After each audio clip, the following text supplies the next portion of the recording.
is currently not available. So they have requested that their report be deferred to the next meeting. Following letter C, on letter D, we have a report from the National Park Service, Heritage and Historic Preservation Department, and Mr. Eric Stanfield will be giving a report on that. We do have a request, I believe, from 8 Minute Energy that they be included on this report. My recommendation, Mr. Vice Chair, I believe you're listening in. I'm thinking of putting the 8 Minute Energy as a first on letter A. While they give their report, hopefully the other delegates will join us, and then they can also hear the report from the advisory committee and office of the speaker and on down the line.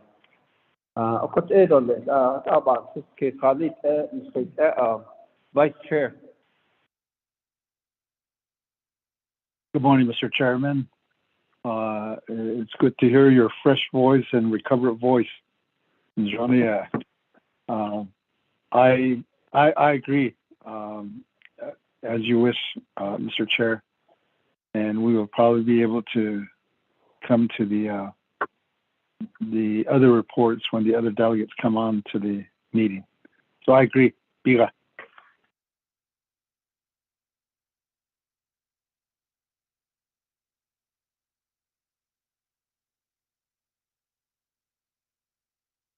Were you able to hear me? Yes. Okay, thank you. Thank you for concurring with the recommendation. So right now, we are at the Chi'i Chapter House, and I do have staff here with me, Mr. Leonard Mose, also Ms. Bobby Nota, and our advisor, Julissa Johnson, my LDA, Gary Williams. We also have members, representatives from 8 Minute Energy here. We do have some local leadership also here. Mr. Floyd Stevens is here with us, one of the advisory members to Twin Task Force. We also have the Chi'i chapter leadership, President Joanne Piochi. We do have representative also, President from Kaibito chapter, Mr. Franklin.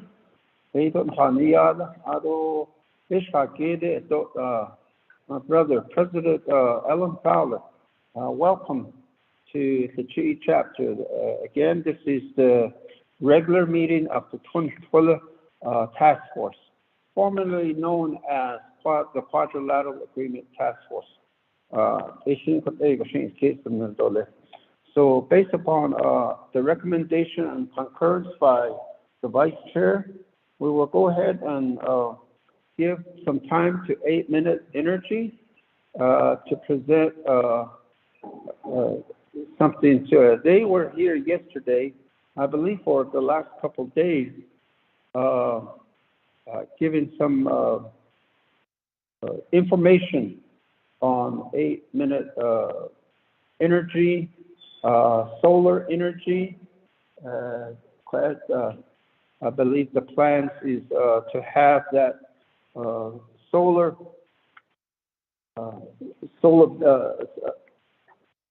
energy be built within the immediate chapters.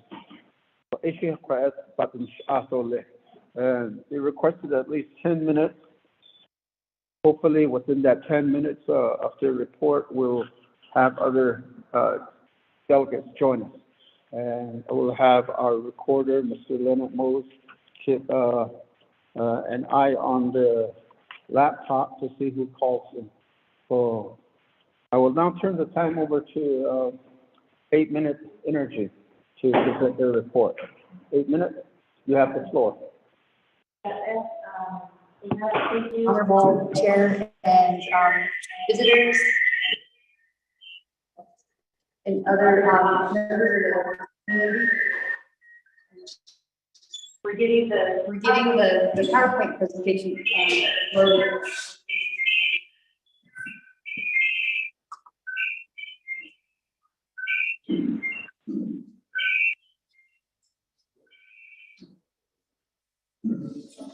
Good? Okay.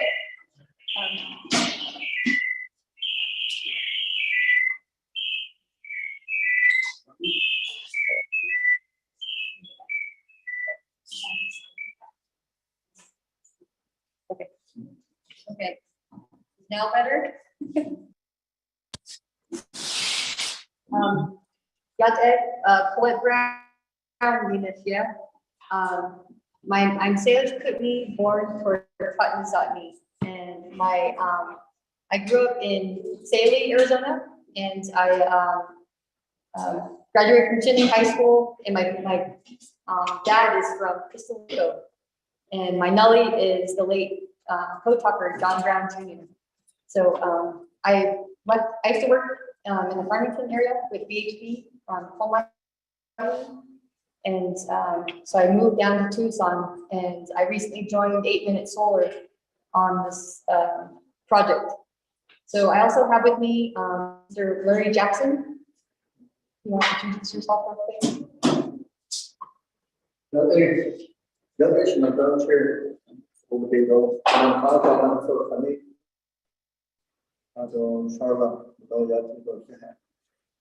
J. Larry Jackson Jr. Shiro. Namish Asian, Managa, the Bashi, Papa has Shiro, Fuji, Machine. Take it all down. So Larry is helping because I can't speak fluent Navajo, so he helps us interpret.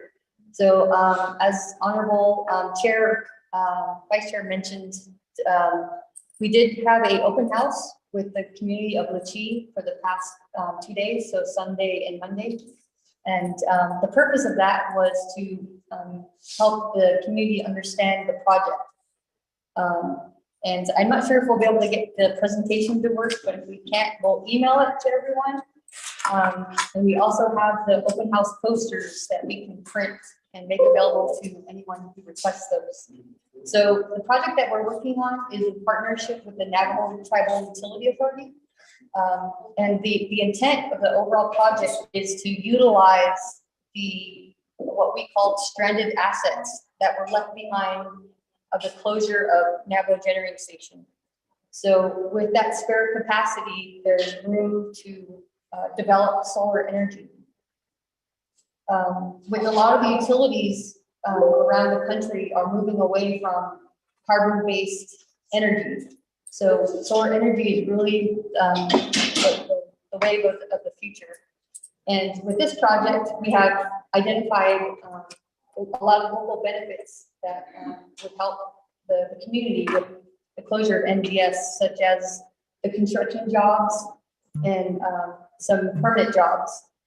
One thing I just want to make it clear is that the fact that coal mining produces a lot more jobs. The reality is we're just not going to be able to replace those jobs with solar because it's a different type of industry. So I came from coal mining, worked at Navajo Mines for 13, 14 years. And unfortunately, it's just not going to be able to replace the jobs, but it's still something to try to help the Navajo Nation move in a more renewable direction. Oh, okay. So now I got my presentation up.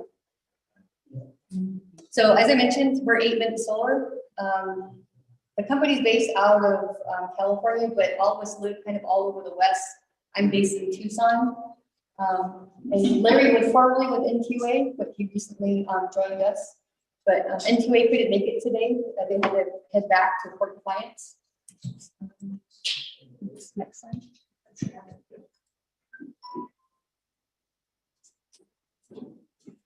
So this is just a quick overview of what we're going to cover. You can skip this one.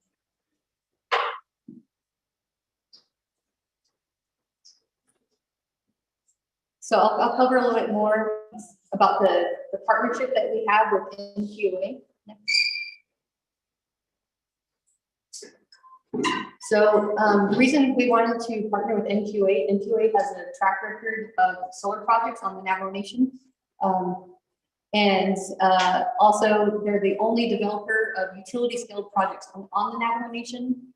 And we also have solar projects that we work with in Moapa Band of Paiute that are, let's see, we have the Eagle Shadow Mountain Solar, 300 megawatts that's under construction. It's being close to being complete.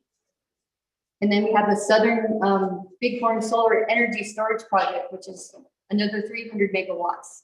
Again, with the Moapa Band of Paiute. And it's a really great project that demonstrates that tribes are really good partners for solar development. And of course, all the different NQA solar projects. Yes. So the other benefit of partnering with a tribal enterprise is the goal is to have the tribal enterprise be majority owner of the project. So, you know, last time with NGS or even Navajo Mine, you have an outside entity who comes, leases the land, and all that the Navajo Nation gets is the lease payments. So in this case, we want Navajo Nation to be a majority owner of the project. So that's why we feel this partnership is beneficial, more beneficial to the tribe rather than us as an outside developer coming in, just paying lease payments to the tribe. It's better to have Navajo Nation ownership. So that's very important to us. Next. So go ahead next. So this is a high-level project overview. So we're proposing 400 megawatts for this project. So in addition to energy storage, so the reason why we have to have batteries with the solar farm is when the sun goes down at night, you still need energy. So what happens is during the day, the solar is charging the batteries, and the batteries will produce electricity at night through the battery system. So the location that we have, this is an approximate map, and I will send the presentation to everyone. We looked out the area, we worked with the grazing permittees and selected a site that's just west of Highway 98 and near the old railroad. So it's approximately 12.5 miles south of NGS. And the interconnection, there's 2,000 megawatts currently at NGS, and there's a 500 kV substation. So the benefit of that is when NGS left, there's no more electricity being developed by NGS. So you have all these assets, the big power lines are sitting there doing nothing. So by putting solar on there, the Navajo Nation can benefit by exporting the energy. And then again, I mentioned the co-ownership with NQA. That's very important to us because we want to help build the nation with having these types of projects. And then the other thing is we try to, the transition line is a proposed transition line. We will also have to go out and start talking to folks along the line. So that will happen, and the line could change, but we're trying to take advantage of putting it near the rail line because it's already an existing disturbed area. Okay. So just real quick, this would provide between 650 construction jobs, 10 to 20 final permit jobs, and the project would last for 35 years. And it's good for the environment. It helps us produce clean energy. Next. And then the other benefit that I want to talk about is that it's estimated that it would produce $2.5 million in revenue to the Latee chapter over the life of the project. And that's based on the 2013 Navajo Nation Energy Policy, in which it states that 5% of the lease payments and such come back directly to the chapter. So that would be a huge benefit. The other thing that we're doing in addition to that is we're going to provide $700,000 worth of scholarships over the life of the project to the chapter, 70 internships over the life of the project. And we're also working with the community to try to understand what other projects they want to work on that might be beneficial to the community. In addition to the energy policy payments that would be coming directly to the chapter. Next. So the project will follow all Navajo employment laws, and we're really trying to focus on making sure that it's Navajo preference, of course, and the more that we can get Navajo employees, the better. So we're trying to get 85% plus tribal workforce, and it's similar to what NTUA has experienced in other projects. And we're also going to try to provide training so that people can bring these skills to other projects. Next. Next. All right, I don't want to take too much of your time, but there's some additional information that just talks a little bit more about solar. But I just wanted to stop here and ask them any questions and hand you back your time.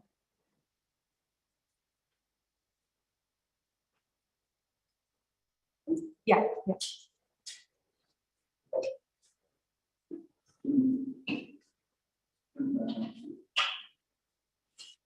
Can you hear me? Yep.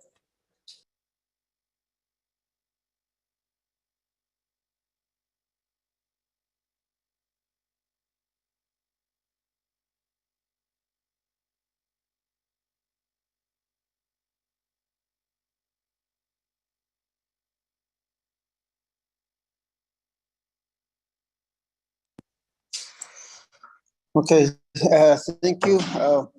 Currently, we're having a little technical audio difficulty, so we're running around trying to use each other's equipment. But thank you for the report, Red Antelope Solar and Energy Storage, 8-minute energy presentation. Again, they were here at the chapter open house for the last 2 days. Was plans on doing business with the local chapters. So got some good information. At this time, I would like to open the floor to see if anybody has any question. Or anybody on the air, if you have any question, identify yourself and you can ask the question. Any questions for 8-minute energy? Going once, twice, 3 times. So thank you again. Just one question from Chair. You mentioned a couple times the lifetime of the project. What are you referencing when you say the lifetime of, when you have scholarships will be presented with the lifetime of the project? That's my question. Thank you. This is the Vice Chair Sosi.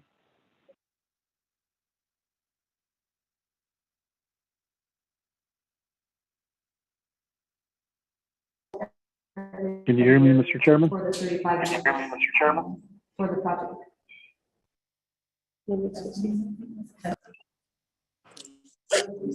Thank you. Thank you for the answer. Also, do I have Vice Chair coming on? Did you have a question? I am here. Vice Chair Sosi? Yes. Well, can you hear me? You have the floor. Thank you. I guess as a presenter that I was going to say that Navajo Nation has worked with NTUA on these solar and renewable energy projects. I didn't hear anything about the company working with or making overtures to NTUA to work with them on this project. Just wondering how that is being done, if any. Thank you.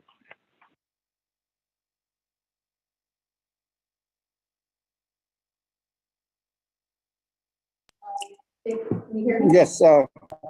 Thank you for that question. I will go back to the presenters to respond to that question by Vice Chair Sosi. Yeah, floor. Thank you. Thank you, Honorable Sosi, and hello. I worked with you quite a bit back in the day on NTEC, Naval Transition Energy Company. So I think my understanding of your question is what's the benefit of working with NQA? Or like I said, unfortunately, they couldn't make it today, but they were amazing partners in trying to engage with the community. So we visited a couple of the residents and talked about what are some of the issues that they have with NQA, primarily on the utility side, you know, with Light Up Navajo, water lines, home site leases. So they tried to do their best to answer those questions, in addition to talking about the solar development project. So we're working hand in hand on the project. Like I said, I joined the company in March of this year, but the company was working with NQA for the past, I think, year and a half on the project. So we continue the partnership, and we think it's a great partnership, and we hope to get to the end of the project, and we can do ribbon cutting here in the chief. So hopefully that answered your question, Honorable Sosi.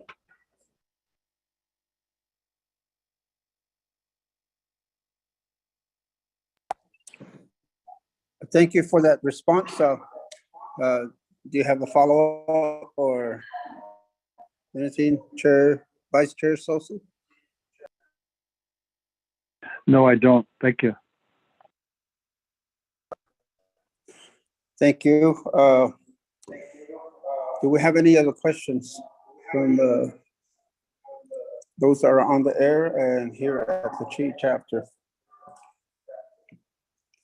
Not hearing none.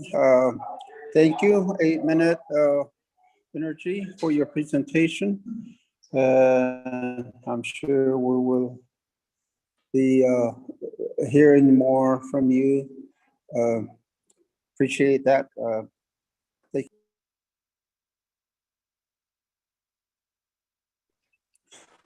you.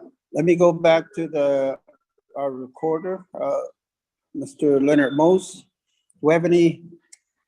So far, we still do not have anybody or any other delegates on board. And we do need another delegate in order to make quorum to officially call the meeting to order. So what we're going to do is continue on with the receiving reports. So we heard from, through modification, 5A, 8 Minute Energy presented their report. And the new B will be a report from the advisory committee. I believe Cecilia, Mr. Hank Stevens is on call, and also Mr. Chuck Howe. Mr. Floyd Stevens is here at the Chi chapter. And I don't know if Mr. Mike Anderson is on call.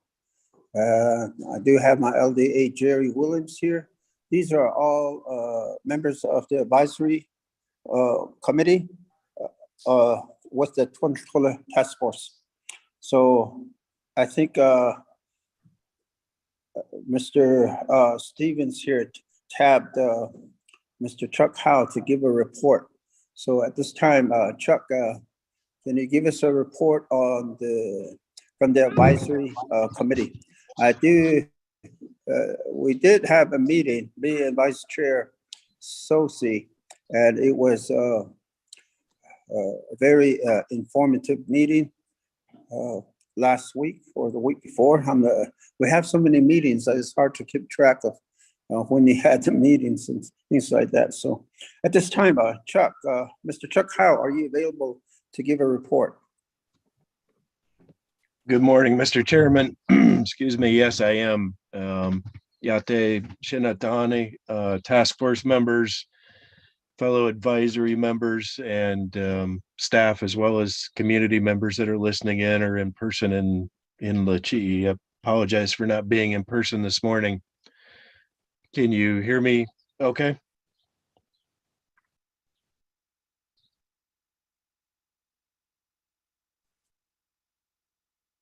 Yes, go ahead. Good. Thank you. Thank you. Just wanted to make sure before I got into a long discussion. Not a tremendous amount to report, as Chairman Begay mentioned. We did have one of our regular advisory committee committee meetings last Tuesday evening, and Mr. Chairman and Vice Chairman attended to hear some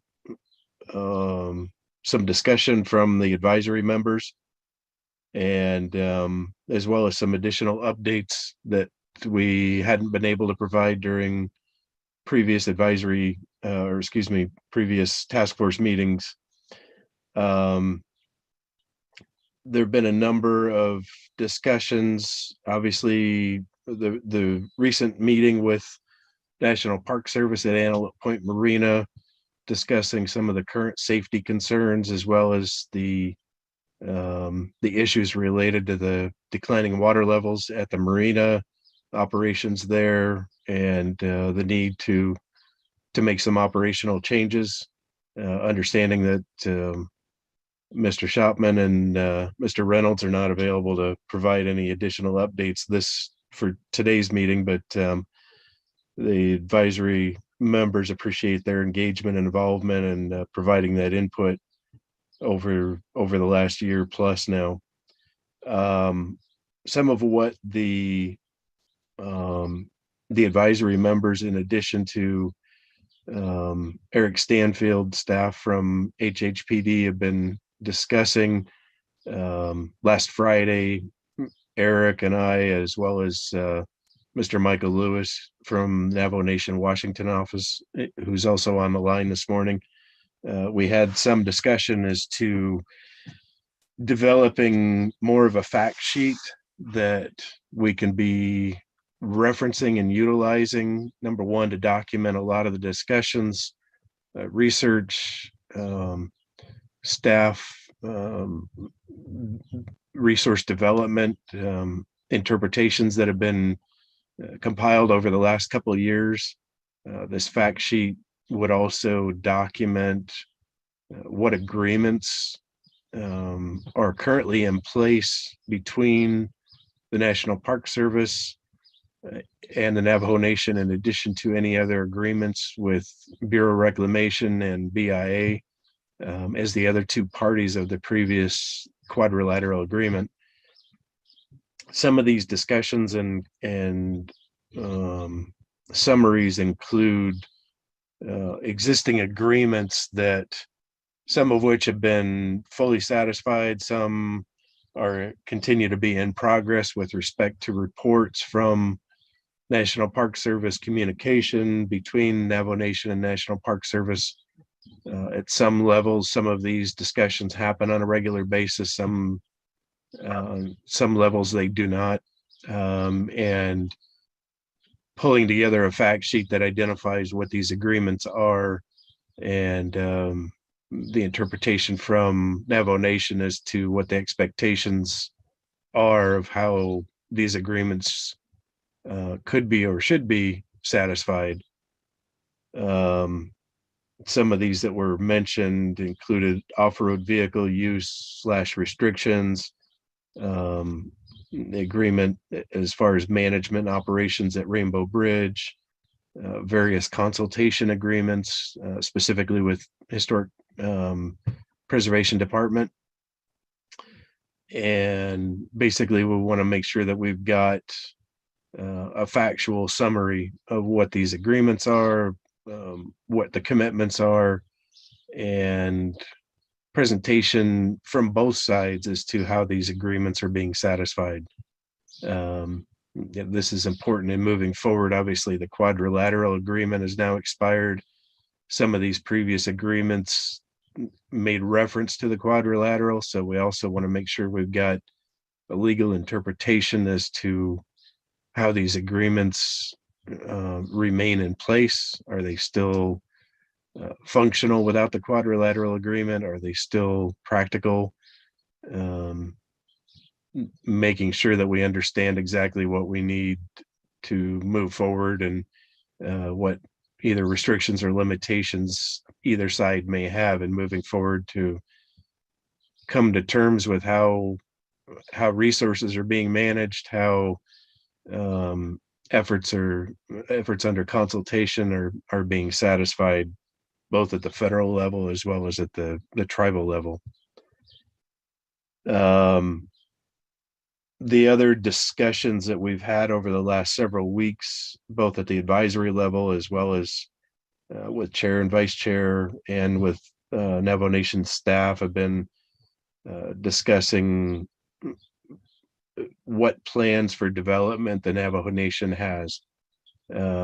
Expecting, if we request to enter into a co-management agreement with National Park Service, or possibly with all three federal agencies, National Park Service, Bureau of Reclamation, and BIA, as we've discussed during previous task force meetings, both related to Integrated Resource Management Plan, or IRMP, for the portions of the National Recreation Area that occur within the Navajo Nation's jurisdiction, in addition to economic development plans, plans for the more recent discussions of the Navajo Mountain to Oljeto road that's been proposed and being discussed. There's been a number of discussions and meetings with I'll probably get the name incorrect, but the 7-county infrastructure coalition, I believe it is, for the 7 southern Utah counties.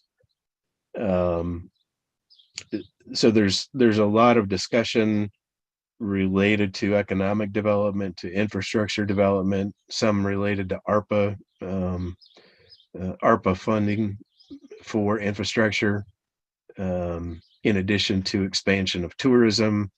A number of the chapters that occur within the previously referenced Parcel B area have plans, have desires, and wishes to develop either individual stores in conjunction with the Navajo Nation, or through grassroots enterprises, through private companies operated in some cases by Navajo-owned families or Navajo-owned businesses, in addition to outside parties that may propose development for infrastructure for utilities, such as the 8 Minute Solar Group that presented earlier. Again, one of the other comments and suggestions from the advisors related to the current concession agreements that are held by the National Park Service related to operations of Antelope Point Marina. The advisors have made the recommendation a number of times that these concession agreements should be held and operated under the Navajo Nation's jurisdiction, not National Park Service jurisdiction. Understanding that National Park Service has certain requirements, certain expectations as to how these agreements should be implemented. These concession agreements should be under the jurisdiction of Navajo Nation, and feel that Navajo Nation would be able to satisfy its interests in operating Antelope Point Marina best by controlling these concession agreements. This is certainly one of the points of discussion that needs to happen. If I recall correctly, one of these concession agreements expires this coming November, December. But that's certainly a point of discussion to transition those agreements to the control of the Navajo Nation. Now, obviously, with other recent landmark decisions and signing of the Utah water rights settlement with the Navajo Nation, discussions about the funded projects that could positively impact the development within the Parcel B lands that occur within Utah, and the interest and desire for both local agricultural development as well as potential commercial agricultural development within the Navajo Nation, not just within Parcel B, but within the region that's affected or could be beneficially affected by water development or access to our surface water rights within the Parcel B area and southward. This is something that obviously is much more of a concern recently with the drought and the declining water levels, but also looking forward in hopes that our water levels do come back up and we have access to good surface water within the region to be able to develop agricultural areas within Western Navajo that would certainly help establish and maintain sustainable practices through our communities. Yes. I'm sorry to apologize for the interruption. We do have another delegate join us, and I need to interrupt so that we can call the meeting officially to order, and I'll go back to you. Okay. So at this time, we'd like to call meeting of the Chair Begay? Yes. My apologies for interrupting, but can you talk a little closer to the mic? We can't really hear you. Thank you. I am about as close as I can get to the mic. Can you hear me now? Can you hear me? It's a little bit better, but I see that you're using Julissa's computer, so perhaps maybe a little closer to her computer. Otherwise, it sounds like you're sitting at the back of the room. You're using the microphone system. We can hear. I can hear you perfect, Julissa. Okay. Thank you. Who was that?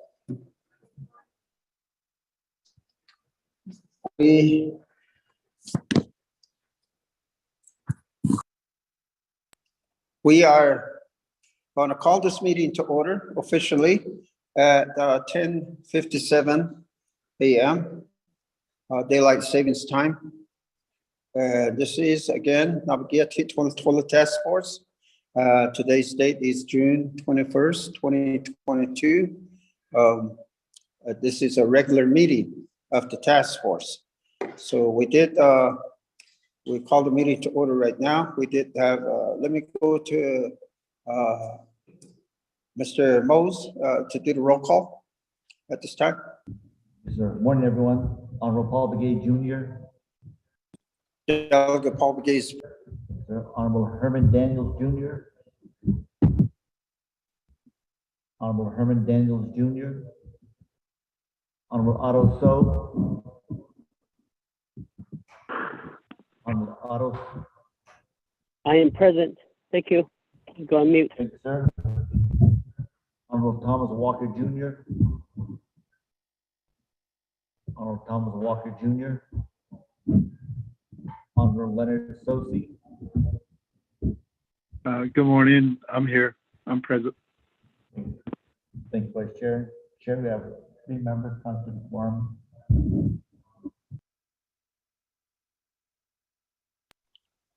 Thank you, Mr. Mose, for that roll call. We will continue on down the agenda. We'll go to number 2, resident guests and visiting officials. Would like to go to Department of Justice at this time to see who's all called in from DOJ.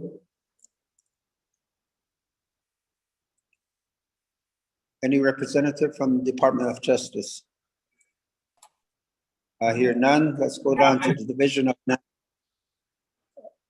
Okay, Mr. Chair, so members of the task force, Roger Brigade and Chair.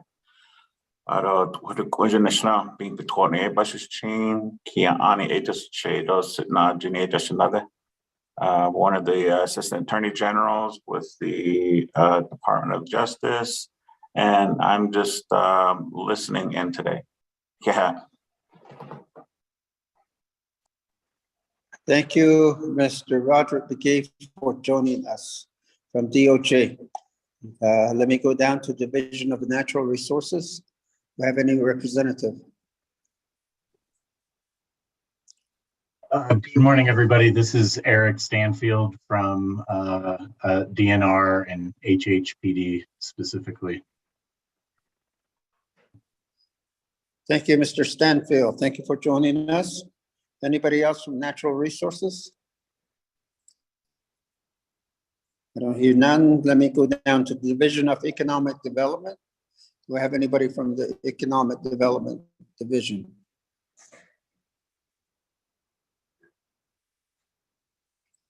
Thank you. I hear none.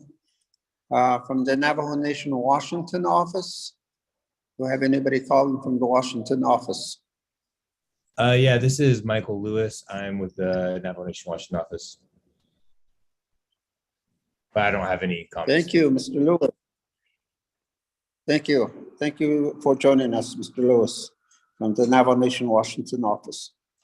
Let me go to the advisory committee. Mr. Chuck Howe, introduce yourself, please. Good morning. Chuck Howe, representing Shanto chapter as well as the advisory committee. Good morning. Thank you. Thank you, Mr. Howe. Mr. Hank Stevens. Good morning, Jananta. Good morning, Jananta, and thank you for the acknowledgement. Also, Vice Chair Sosi, Aro Silendot, Council Delegate Mr. So, Aro, everyone on this call, Hank Stevens from Navajo Mountain, also representing the Bears Ear Intertribal Commission, and also the Escalante Staircase Tribal Committee member. Thank you. Thank you, Mr. Hank Stevens. Yes, so we do have Mr. Floyd Stevens here in person at the Chi chapter. I can't say formerly honorable delegate because he's still honorable. So thank you for joining us at Chi, Mr. Floyd Stevens. We also have a member of another advisory committee.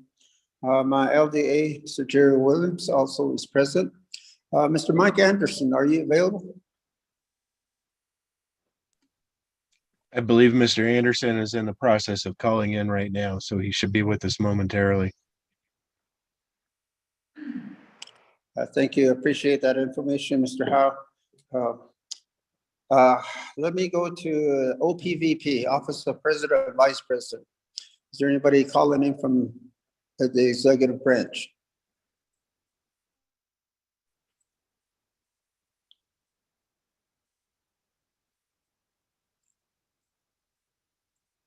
I don't hear anybody. Of course, Vice Chair Leonard Sosi also is with that OPVP office also. So for your information, Speaker's office, anybody from the Speaker's office?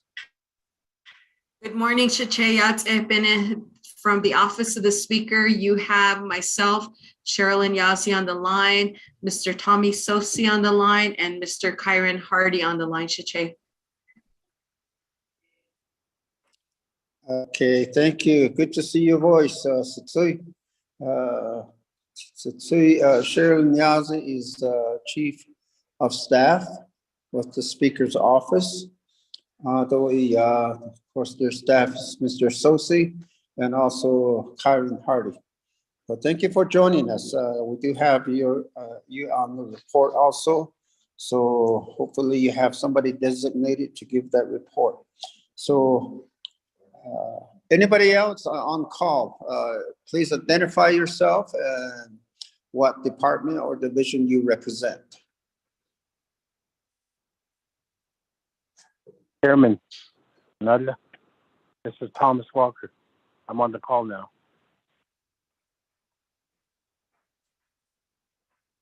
Thank you, Shanala. Yahanain ka the shinda. Binda that's it that's in that calling elite additional. Thank you for joining us, Mr. Honorable Delegate Shanala Thomas Walker. So we do have 3 delegates on the line now, and that's good.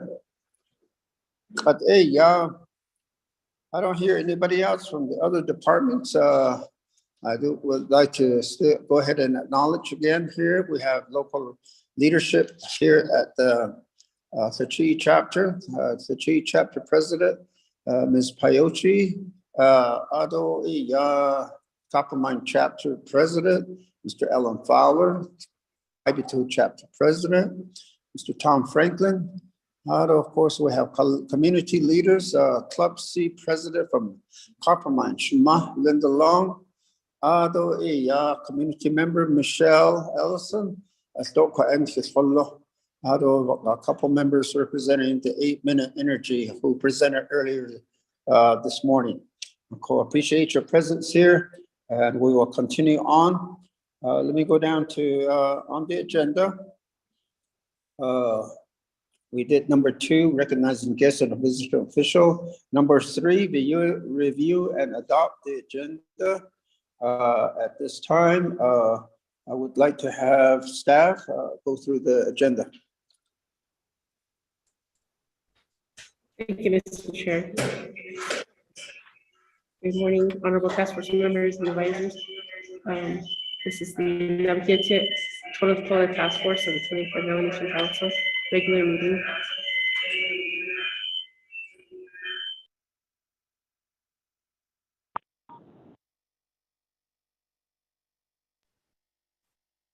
Via telecommunications, Lachi chapter, Lachi Navajo Nation, June 21st, 2022, 10 a.m. Proposed agenda, 1, call meeting to order, roll call invocation.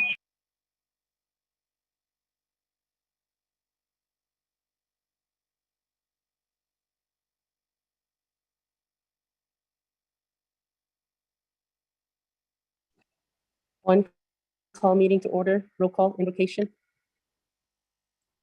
2, recognize guests and visiting officials. 3, review and adopt the agenda. 4, review and adopt the journals. There are none. 5, receive reports. A, update report from the advisory committee. B, update report from the office of the speaker. C, update report on the Antelope Point Marina safety concerns and the declining reservoir level of Lake Powell. Presenters, Mr. Melvin Shopman and Mr. Ken Reynolds. D, update report regarding agreements with the U.S. National Park Service. Presenters, Heritage and Historic Preservation Department. 6, old business, none. 7, new business. A, discussion regarding a possible update meeting with the San Juan Southern Paiute Tribe Council, addressing their concerns. Presenter, Honorable Herman M. Daniels, Jr. 8, close of meeting, announcements, adjournment. Next regular meeting date, July 1st, 2022 at 10 a.m. Location to be determined. And that concludes the reading of the agenda, Mr. Chair.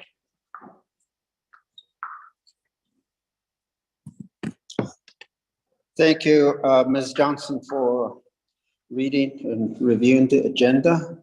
This time, I'd like to ask for a motion to accept the agenda. Also, motion. Thank you, Honorable Delegate Otto. Motions. Do I have a second? Vice Chair will second. Thank you, Vice Chair Sosi. Vice Chair will second. We do have a motion and a second in place. Do we have any questions, remarks, additions? Mr. Chair, this is I'd like Vice Chair. to, yes, go ahead, Vice Chair, you have the floor. I don't know if you already covered it, but I was gonna amend it to modify it to say for under receiving reports, 5A will be 8-minute energy report. And then re-letter everything after that with advisory committee and on down. And then I don't know if we need to defer the report on Antelope Point Marina safety, or maybe we'll wait until we get there. I'll leave that up to you, Mr. Chair. Thank you. But I'll make a motion to modify the agenda to where it says 5A, 8-minute energy report, and then re-letter everything after that. Thank you. Thank you, Vice Chair Sosi. As I was about to mention that we did, while we were waiting for a quorum, we did modify, and we put 8-minute energy, which was added onto the agenda this morning, and we made that a new A. So under 5A, receiving reports, all the reports starting from A will also go down to the next letter, A being B, B being C, D being, let's see. We did defer, also recommended that under the previous letter C, report from Antelope Point Marina safety issues, Mr. Mel Shopman and Ken Reynolds, that will be deferred to the next meeting. They were unavailable for today. They are both on travel.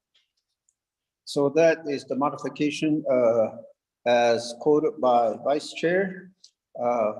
So Vice Chair has that motion. Do I have a second on this modification?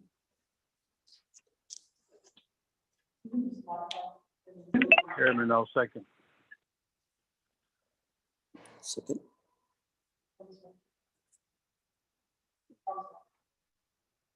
I can't hear you with your mask on. Chairman, Okay. this is Delegate. Thank you. Accept modification. Yes, I do have a motion by Vice Chair Leonard Sosi and a second by Honorable Delegate Thomas Walker. So motion and second established. Any questions on this modification? I hear none. Let's go to a vote. Mr. Leonard Mose. Thank you, sir. Honorable Herman Daniels Jr. Honorable Herman Daniels Jr. Honorable Otto So. Honorable Otto So. Honorable Thomas Walker Jr. I vote in favor.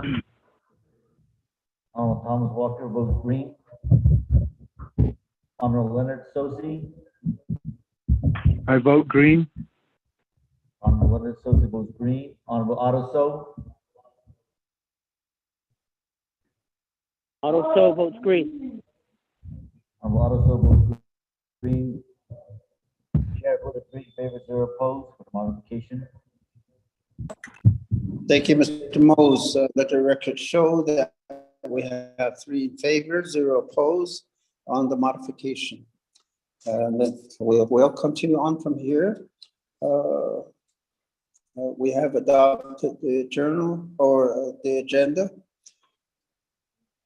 Let's go to number 4, review and adopt the journals. We have none. And now we'll go to item number 5.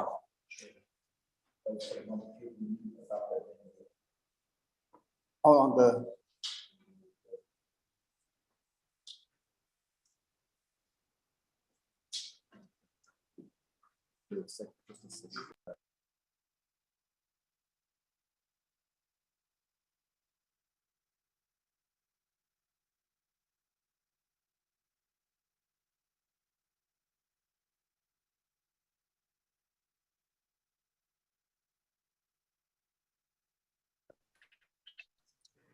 Thank you. I stand, that's why we have advisors.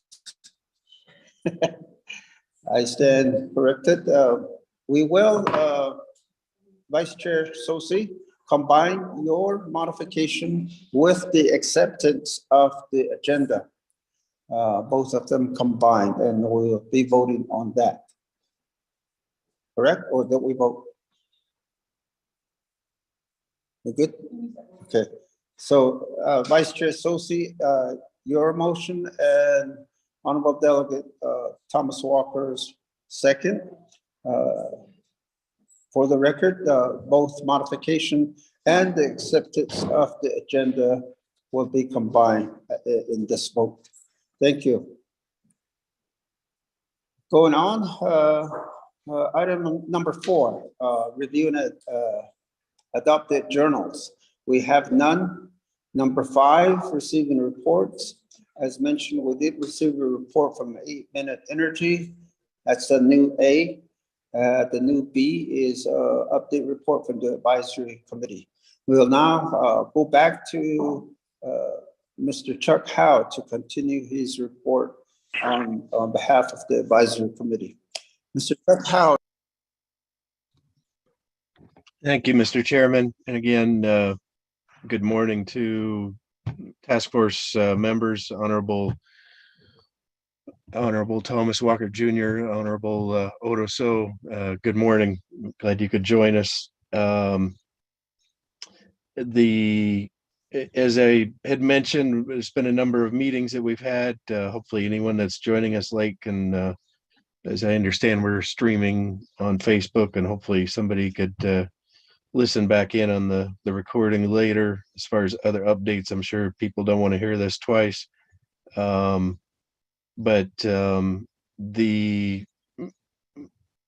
main focus of the advisors at this point, again, is working on developing a fact sheet that could be utilized with accurate legal information related to what we anticipate needing to have discussed when we meet with National Park Service, when we meet with either Bureau of Indian Affairs as well as Bureau of Reclamation related to any consultation topics, in addition to Department of Interior, if that meeting happens.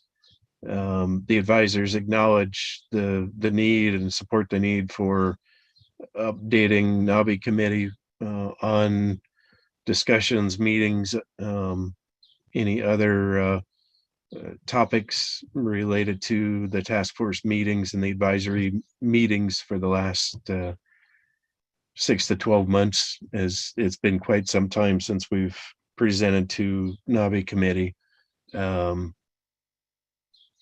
With that, there's a number of other potential resource strategies that the advisors have discussed, some of which will hold back for discussion in executive session as appropriate, but a number of strategies that certainly need to be fleshed out with respect to the approach for development within the regional area, within local jurisdictions as well, within chapters affected within the Parcel B geographic area.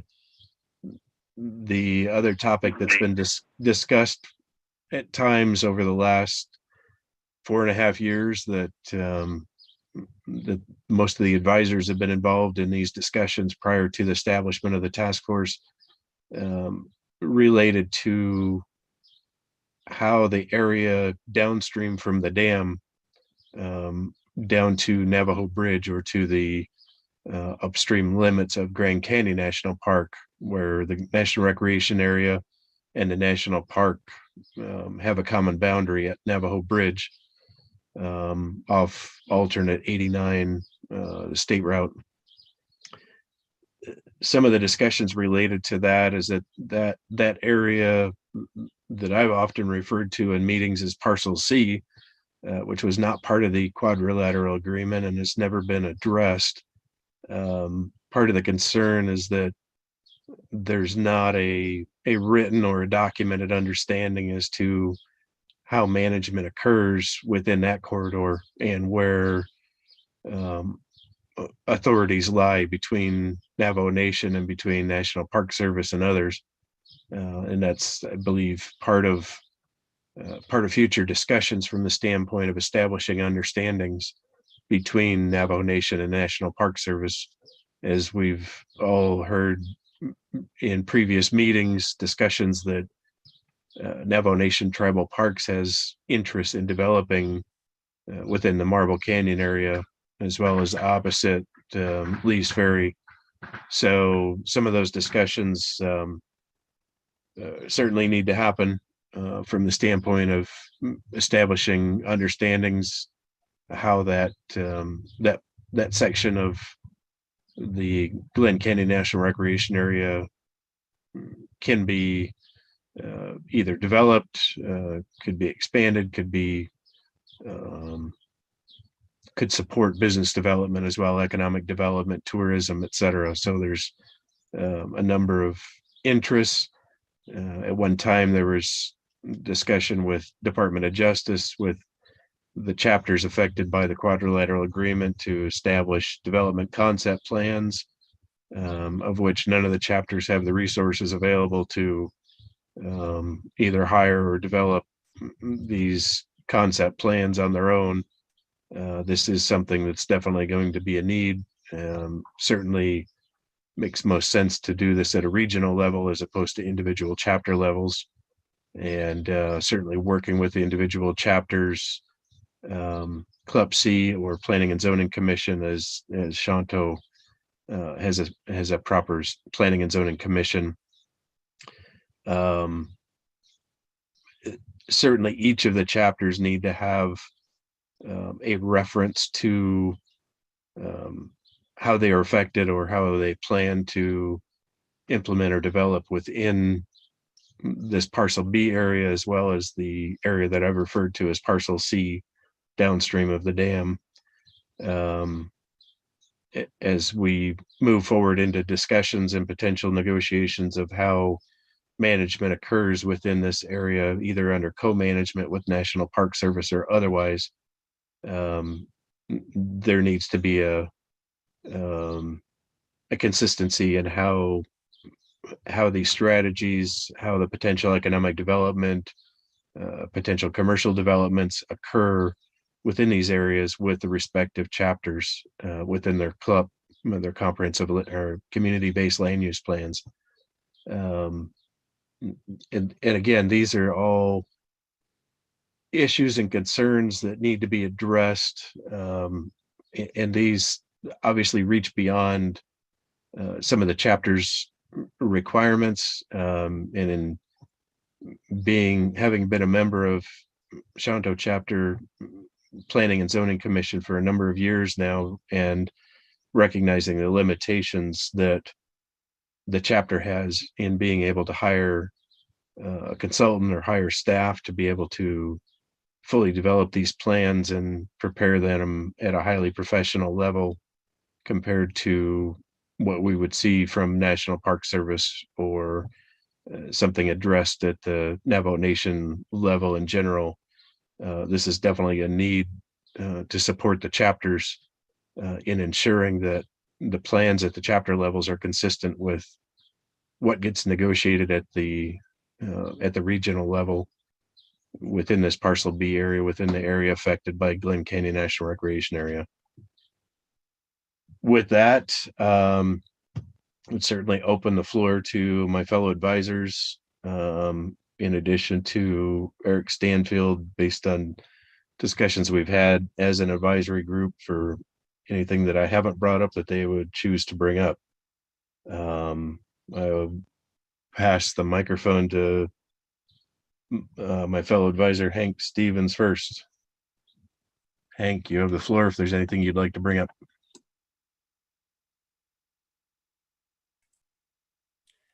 Thank you, Chuck. Aroshananta,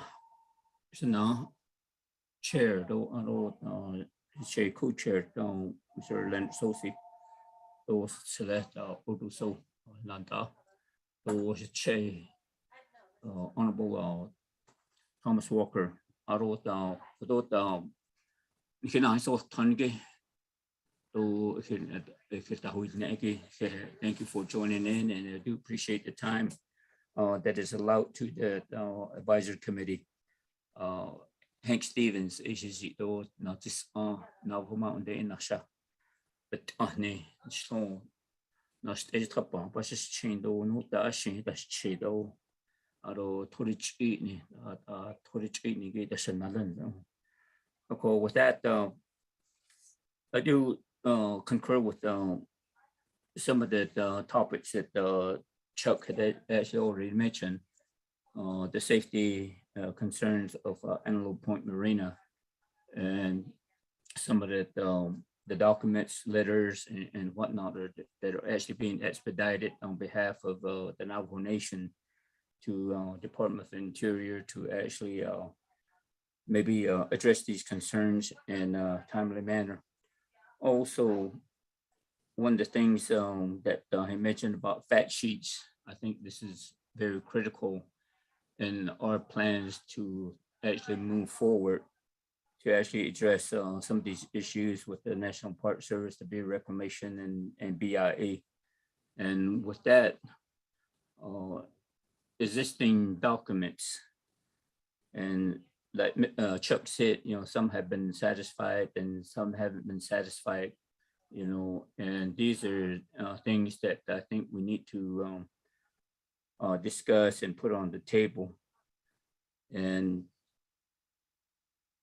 it could, some of the unsatisfied documents could actually impede our ability as a nation to actually expedite any type of development and the parcel B land and adjacent to the San Juan River, since the lake has actually been depleting for a number of years. So it's anybody's guess as to when we're going to get moisture to actually kind of alleviate some of the concerns, not only us, but also the lower basin of the country. So, but with this, I think there's certain issues that are different scenarios that are actually being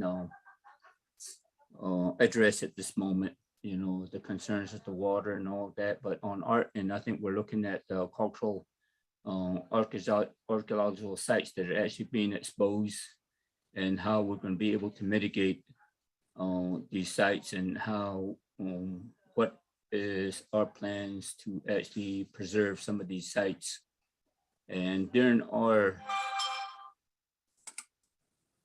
work of solidifying certain documents, it is our understanding that some of these areas weren't actually surveyed, or no clearances or whatnot has actually taken place.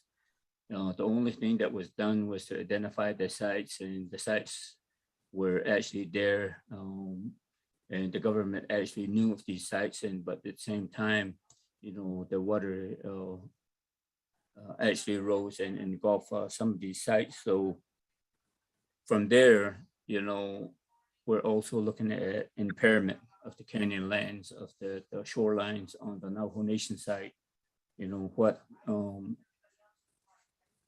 What remedies do we have, and when we start talking about economic development, which will also address tourism, this impairment is actually something that is of a concern to us right now, because we have rock falls, and we're actually losing land above the 3720 into Lake Powell.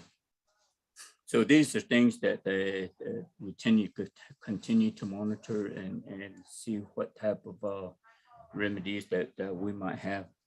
The new developments in different scenarios that are going to fall into play here too is the reconnection of the Bears Ear National Monument, or Aboriginal land. On June 18th, there was actually a co-management sign in placement, and there was actually a co-management agreement between the 5 tribes, and the Navajo Nation is a part of them 5 tribes. So that's another issue that's actually risen adjacent to what was Lake Powell and what was the parcel B land, and then also some of the farmlands that were in the area. Another issue is the Utah water rights, which was signed on the 27th of May That's another scenario that's actually gonna play a major role in development of the area and how we're going to actually secure this water to be able to utilize it on the Navajo Nation. Transportation development, this road development between the two communities of Navajo Mountain and Ojeto, and then we continue to expand on that into Inscription House, Kabato and Page, and also to the east and to the northeast of the Navajo Nation across the San Juan River. Agricultural development is another issue that that's a concern too, especially mainly within the Paiute Farms area of the Ojeto chapter. And these are things that we're looking at right now as to what kind of archaeological development we can actually, or agricultural development that we can actually establish within the area, so we can actually be able to sustain the Navajo Nation. And then again, any type of development that we're talking about, there's always going to be concern of conservations of certain areas, and also with some of these development will also be kind of impeding on some of the permit holders, the land base that they've been using. So how do we actually plan into these areas and continue to provide some type of future development in the area?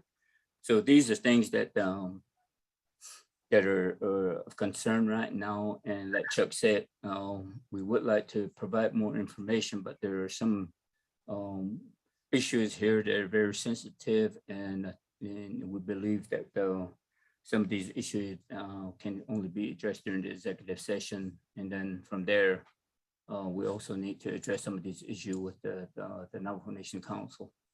So with that will be pretty much my report on my end.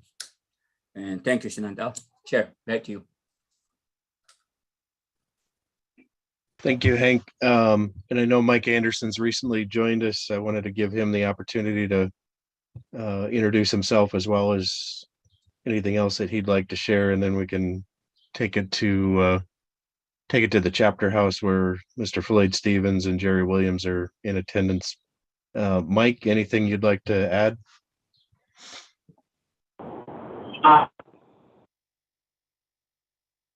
Chair, delegates, and those officials who have joined us this morning. Thanks, Chuck.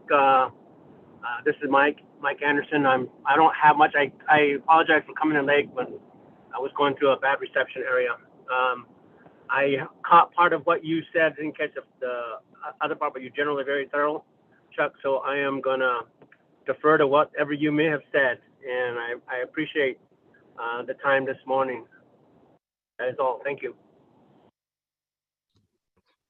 Thank you, Mike. Glad you could join us. With that, Mr. Chairman, I'll hand the microphone back to you to see if Mr. Stevens or Mr. Williams have anything that they'd like to add, and that would conclude my remarks. Thank you, sir.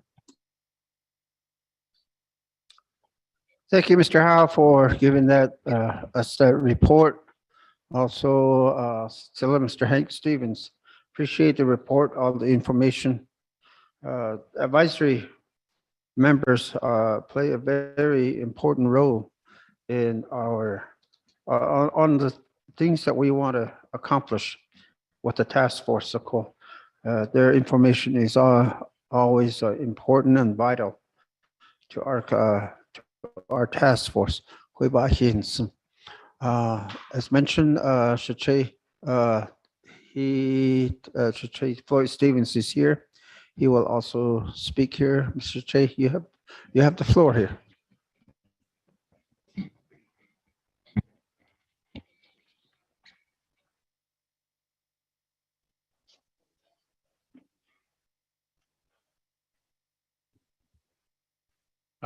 Thank you, Mr. Chair. Mr. Che.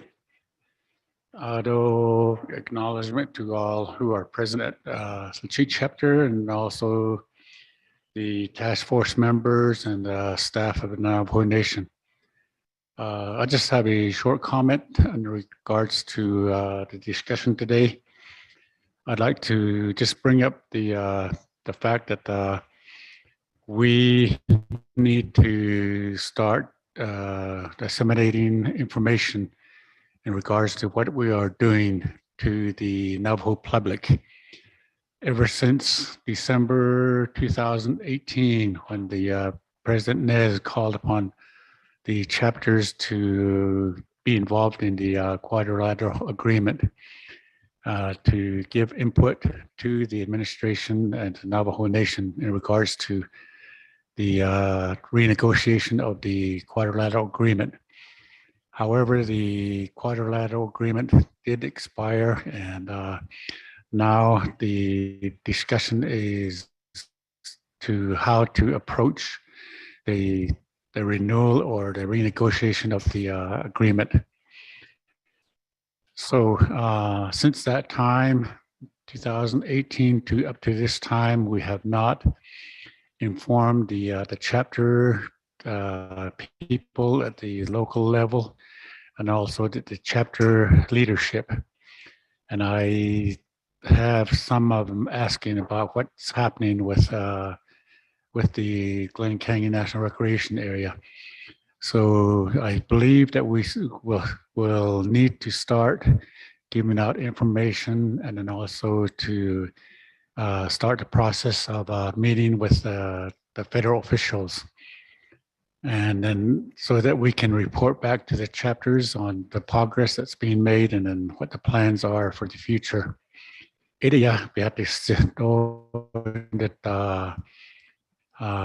We are not in an official position to make decisions, but we act in a local input capacity as advisors, and we have to respect in that matter also. So, and then to also to project what are the possible discussions of items that need to be presented to the federal National Park Service and other agencies of the Department of Interior for the renegotiation. And there are important items that need to be discussed regarding our land and the resources that we have to deal with, namely water, and then also the management of our land and our resources. So with that short comment, I would like to make, and thank you all who are listening, and Mr. Chair, thank you.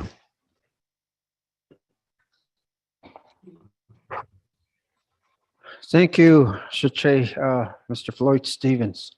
Thank you for your input also there. We are hopefully on the right track as far as having this local leadership, meaning the Office of President and Vice President and the Speaker's Office, as well as Department of Justice. We do need to get our leadership together so that we can write on paper what we need to address at the federal level. Washington go at the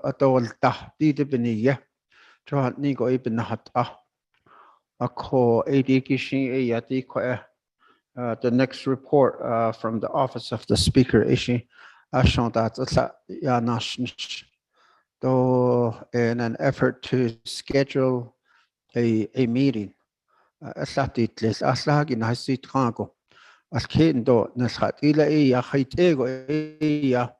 Washington bicha hatati tsihti ko en hitat is agito and das tigi jo I hatni go I bahwint. Before that happens, we do have to give a report from Twila Task Force, give a report to the Navigated Committee. Ya hatila bana state do hati atilia do hati ya bentat in going forward. to the Washington, the Benahat, we need to present all that report before the Nabagiat committee. That is the next step after we do the leadership meeting. Once that report has been accepted by the Nabagiat committee, Washington, no, or that or less.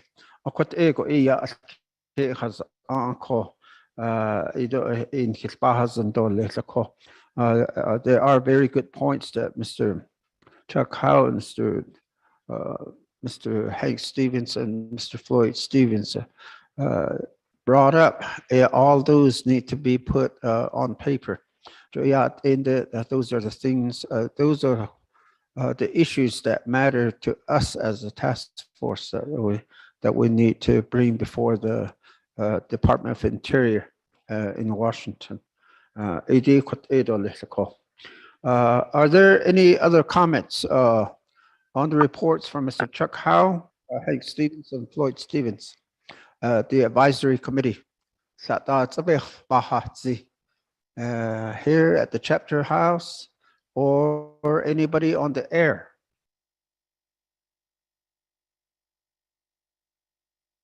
I don't hear none. So I would like to ask for a motion to accept the report from the advisory committee. Do I have a motion?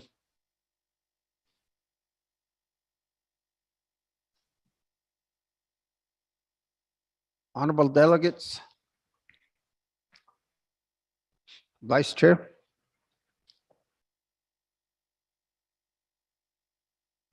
I need a motion to accept the report from the Political Advisory Committee.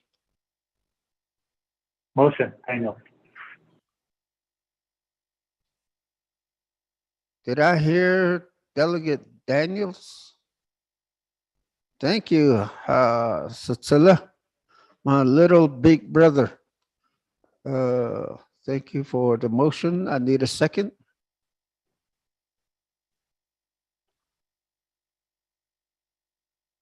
Do I have a second? Honorable Walker, Honorable So, Vice Chair. Sorry, Chairman, Vice Chair, second. Thank you, Vice Chair. We do have a motion by Honorable Delegate Daniels, second by Vice Chair Cersei. Any questions on this report? I hear none. Let's go to roll call. Sir. Honorable Herman Daniels Jr. Green.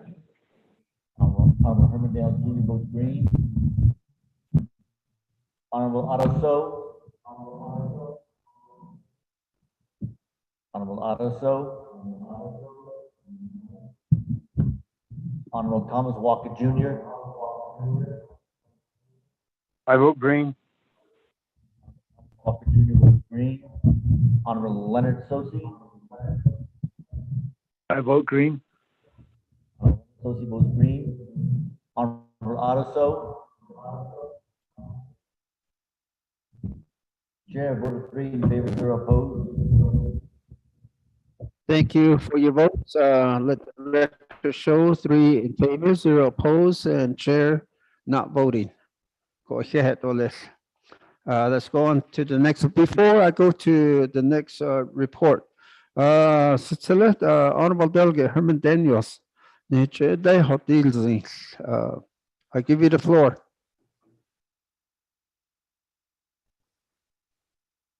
Thank you, Mr. Chair. Yeah, Kodo.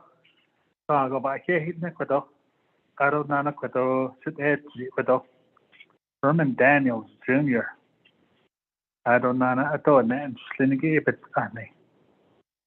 Adonana Kilachin, it as is there.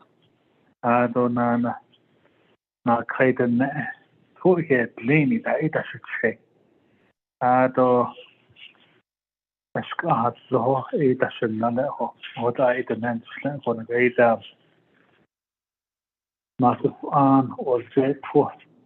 to arudat api kin epanas arunana kodo control task force RA asha sunana suka instant kodo the cover navigator or state kodo nana nabis on those api kin or shot to there in a way partial B.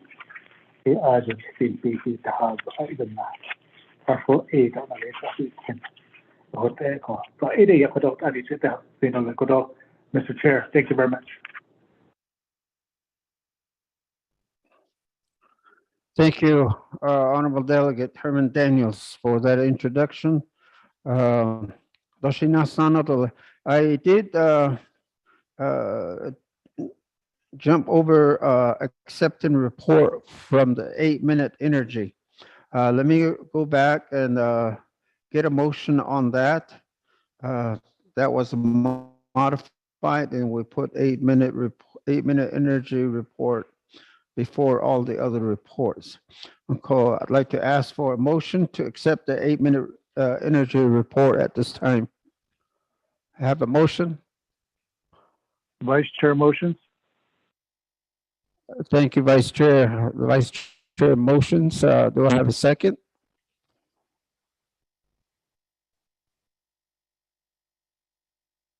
Chairman, I second. Thank you, Schneider. Honorable Delegate Thomas Walker has a second. Do you have a motion and a second? Any questions on the 8-minute energy report? I hear none. Let's go to a vote. Mr. Mose. Yes, sir. Honorable Herman Daniels Jr. Honorable Herman Daniels Jr. Honorable Otto So. Honorable Otto So. Honorable Thomas Walker Jr. I vote green. Thomas Walker Jr. votes green. Honorable Leonard Sosi. I vote green. Sosi votes green. Honorable Herman Daniels Jr. Mr. Chair, I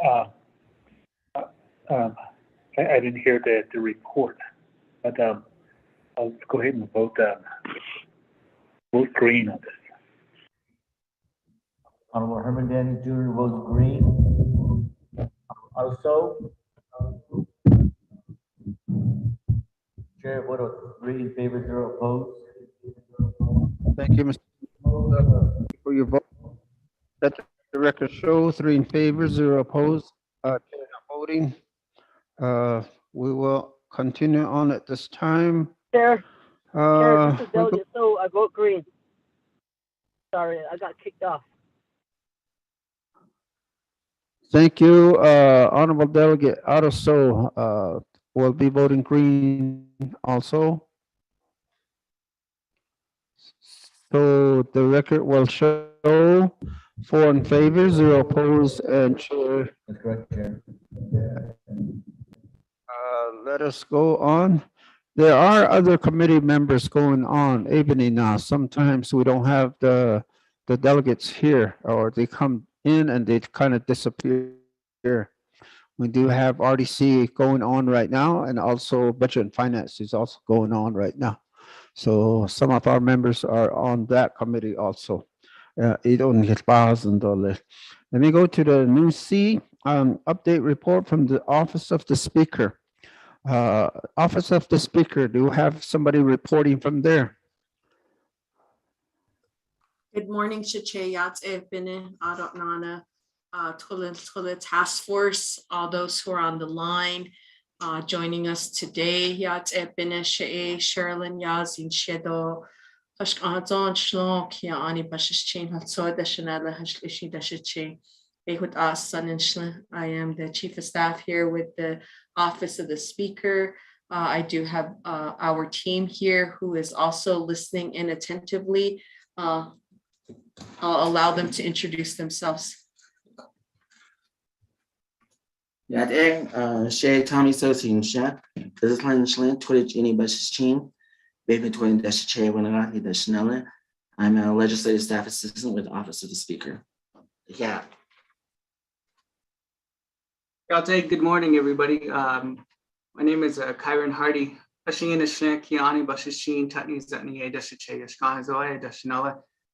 the Public Information Officer here at Office of the Speaker.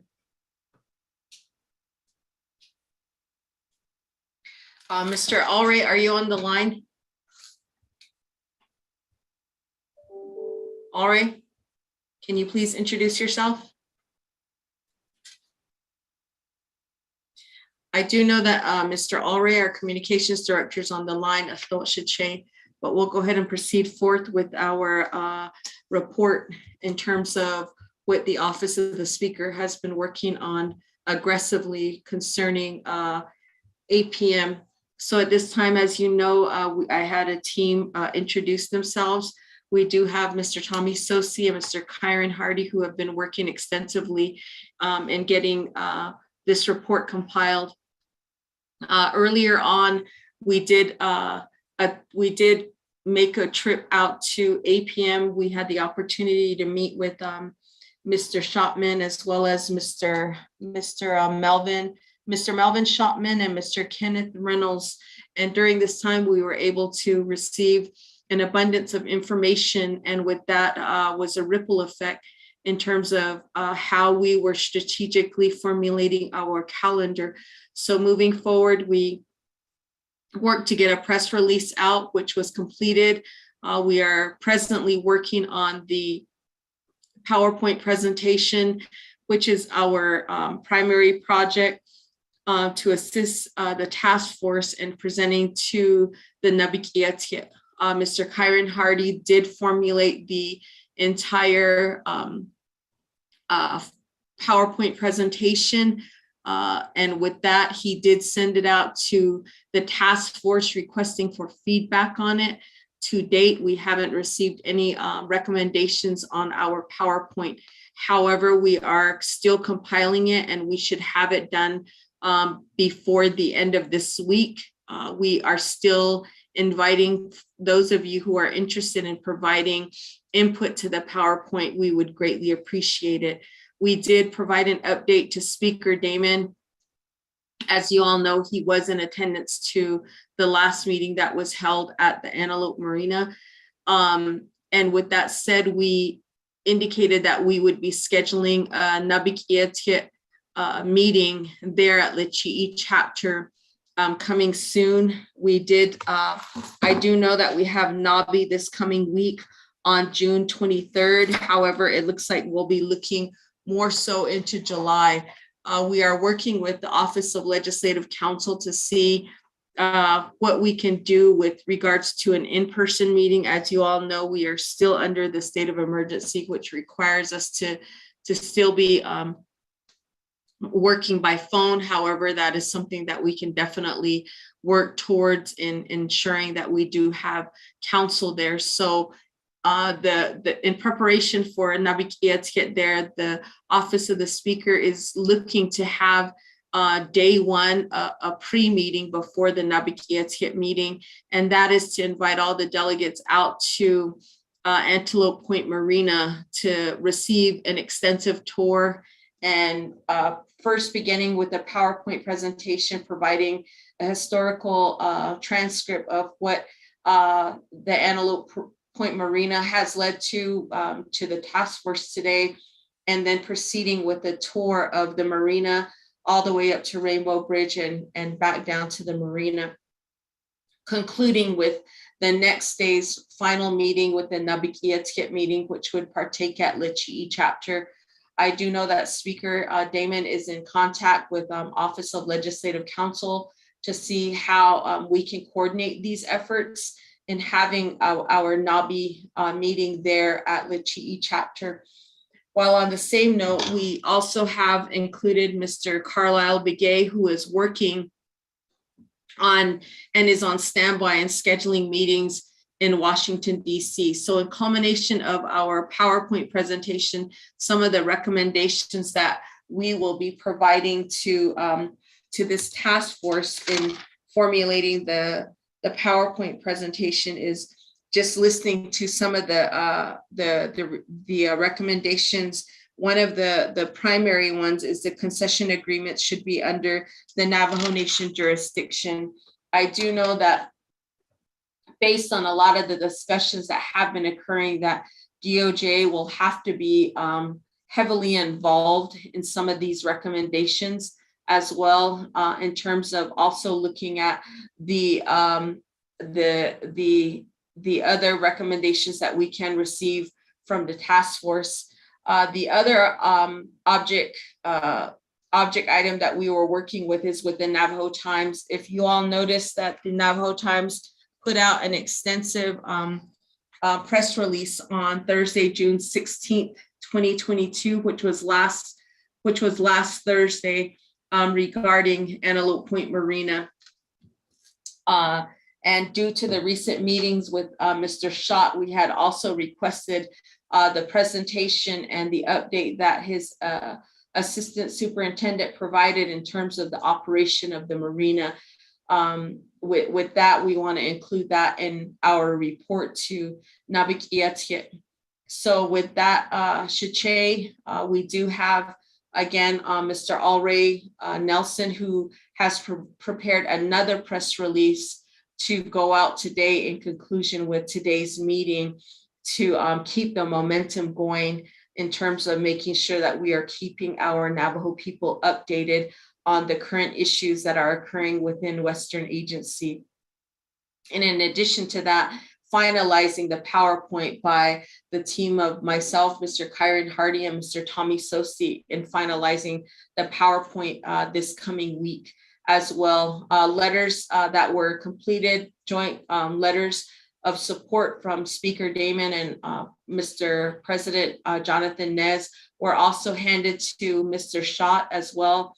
We are also keeping updated and in the loop our congressional leaders, which we had completed letters and were sent out to the Arizona delegation, to the Utah delegation, as well as the New Mexico delegation. So all delegations in terms of congressional leaders at the federal level have been noted and are well aware of the current issue and what the Navajo Nation is doing and moving forward, making a position with the Antelope Point Marina.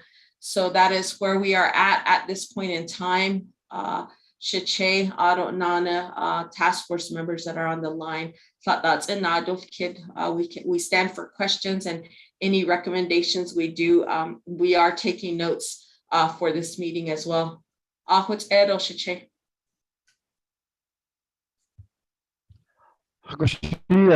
Thank you for your report, Shiche. Chief of Staff, Sherilyn Yowsley from the Speaker's Office. I'd like to open the floor for questions. Does anybody have any questions at this time for the Chief of Staff?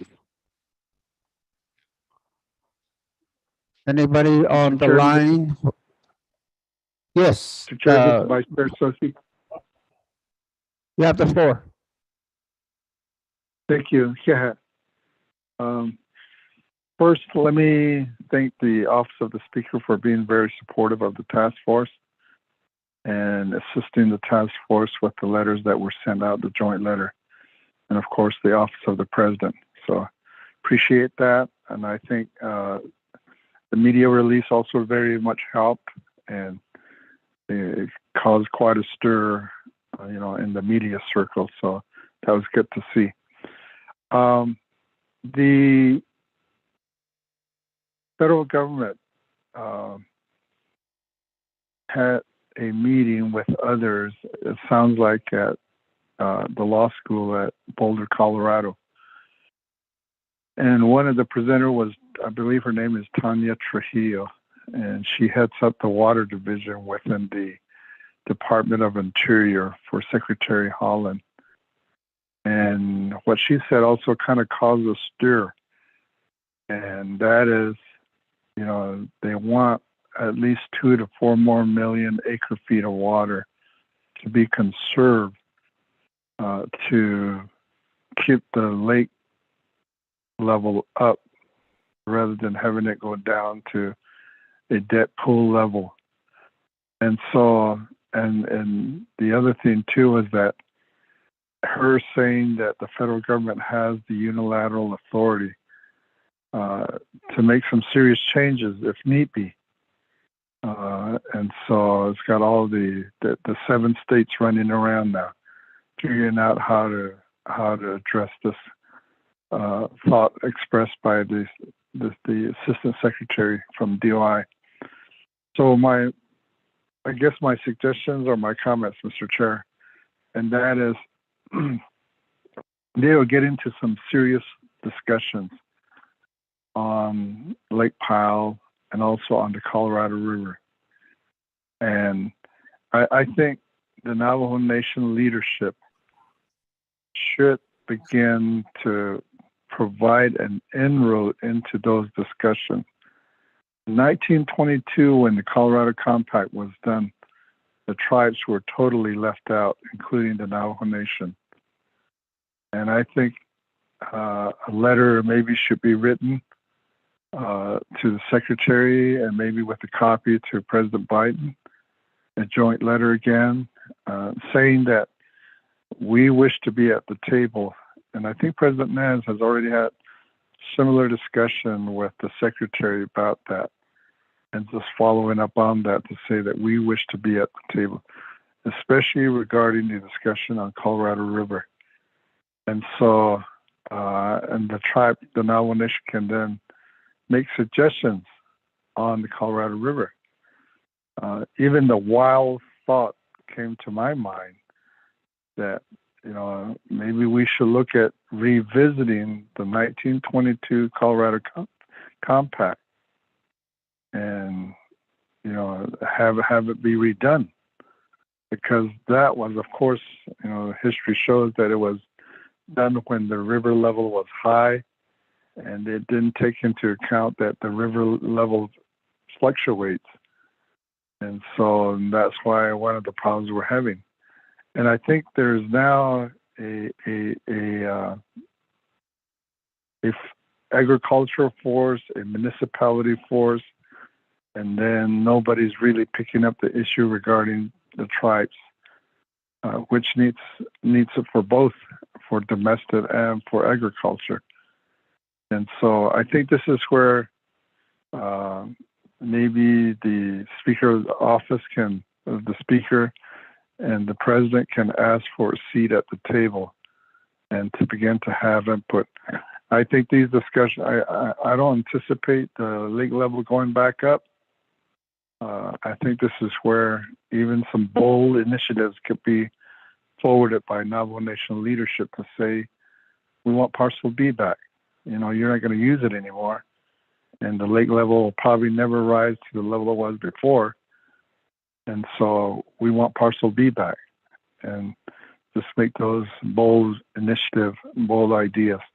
So I just wanted to mention that to the Office of the Speaker, and maybe we could also begin to work on that, of course, with the blessing of Navigae Etiquette Committee to try to move forward. And I think, I don't know if the Speaker's office was able to listen to that, and if so, if they got the materials.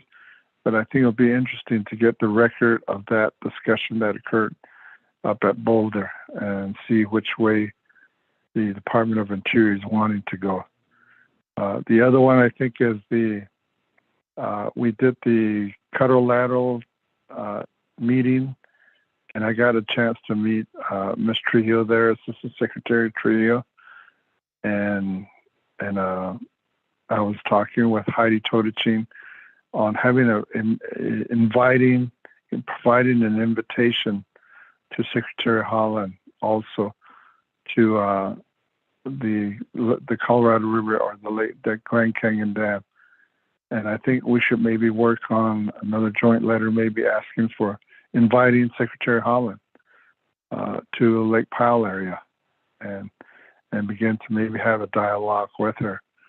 I think, it's interesting that, the other one, I think we heard this on a water tour discussion too, that the third thing is that the hydropower, that NTUA uses some of that hydropower and it's able to keep the rates low. NAPI uses the hydropower for pumping Cutter lateral and the San Juan lateral for water will use the hydropower. And if the electricity production at Grand Canyon Dam is diminished, I understand that the rates might end up going up. And so this will affect NTUA, this will affect all that water pumping that we do. So I think this is where the Navajo Nation leadership again needs to have a seat at the table and be part of that discussion.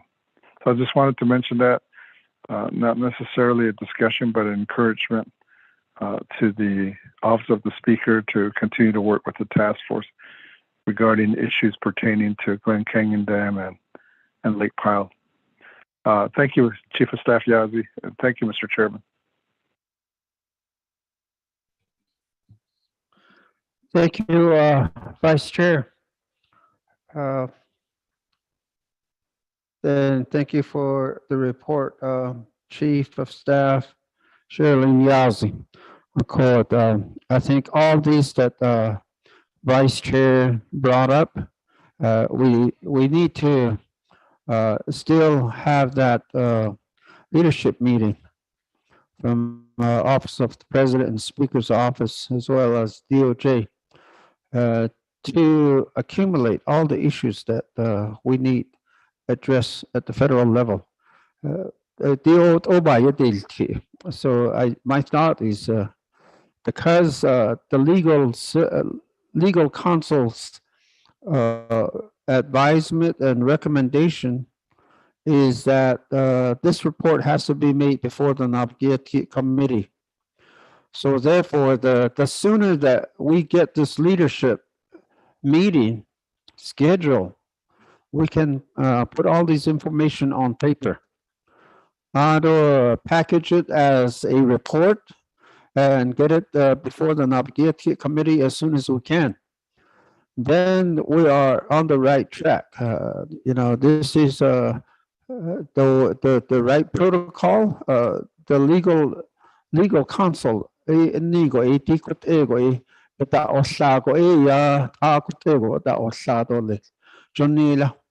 so we can't just make a report and take it to Washington straight from here to there. So it has to go through a process. It has to go through a report given to the Navigator Committee. Navigator Committee has to vote on it and pass it. Then we can say to each other,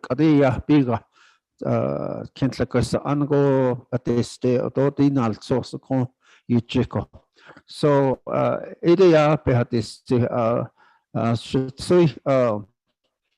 Chief of Staff Sherilyn Yazzie, we really do need to schedule that leadership meeting as soon as we can and get it before the Navigator Committee the earliest that we can also. So right now it seems that we're taking it into July. Those are the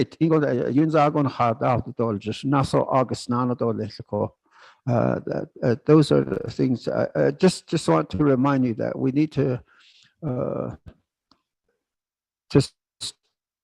start getting ready for Washington, and those are the two main things that we need to do before we can say that we're ready to go.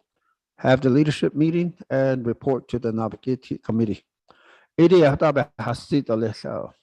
Yazzie, do you have any response on the Vice Chair and comments or my comments?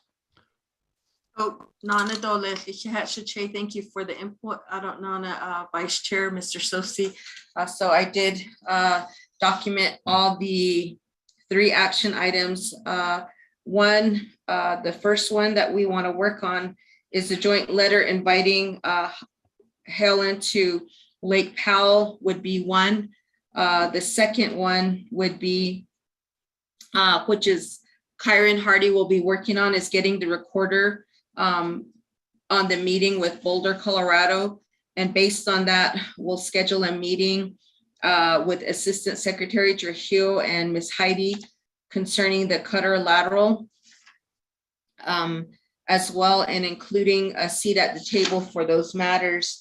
And last but not least, which is also a very important topic, is the leadership meeting concerning Antelope Point Marina with OPVP, Office of the Speaker, and DOJ.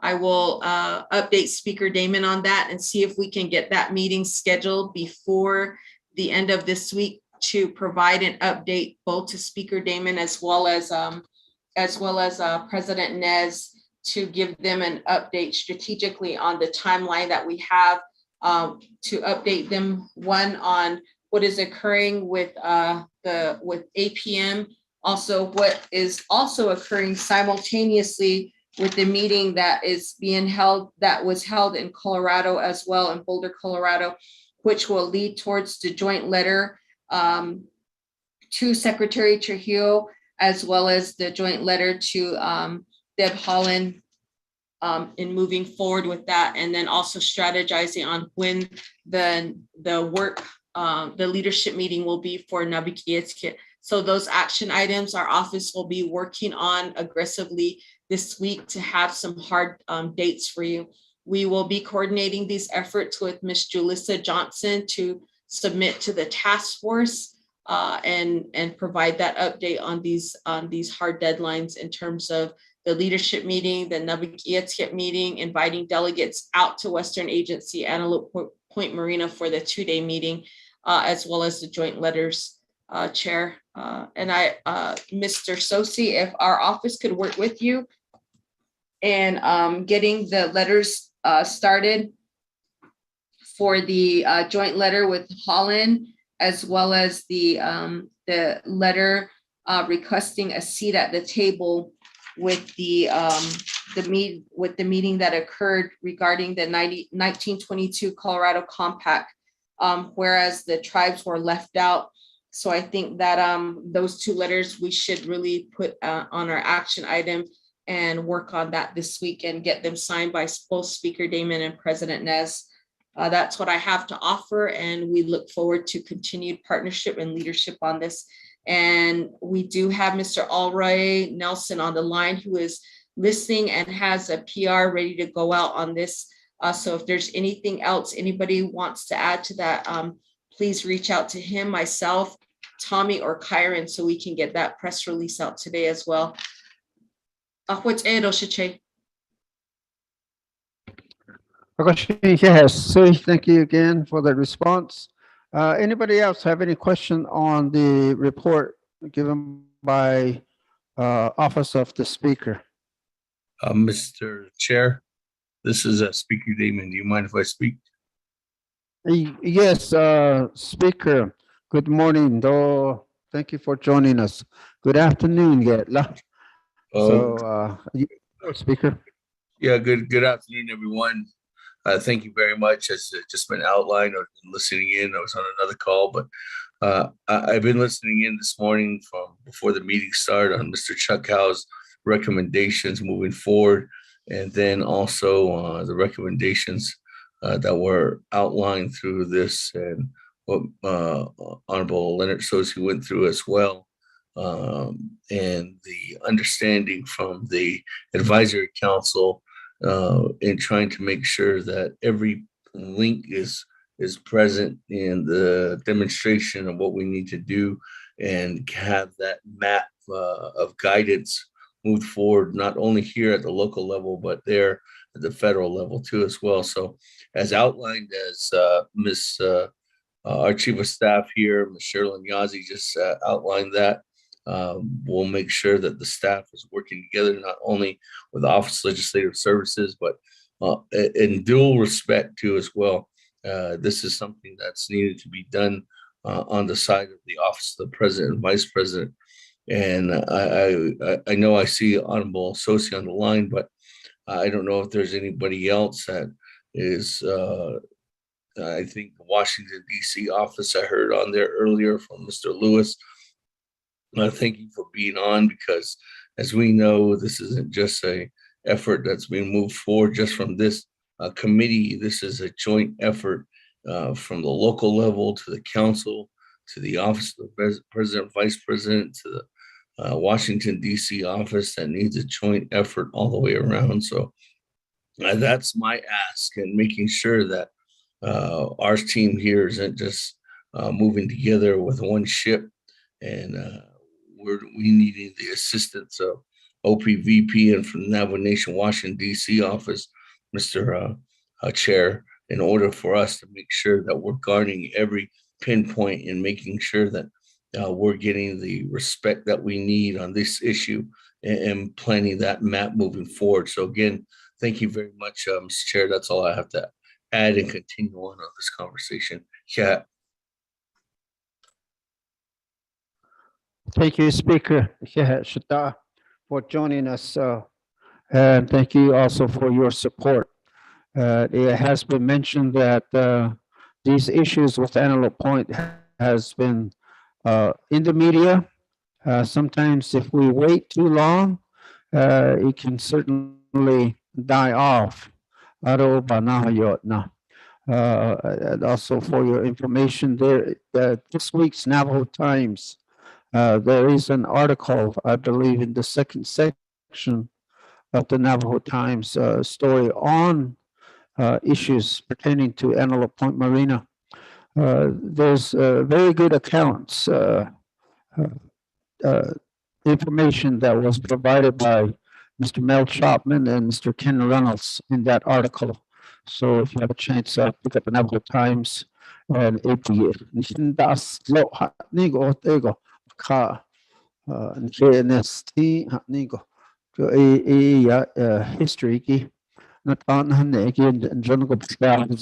especially Mel Chapman. Mel Chapman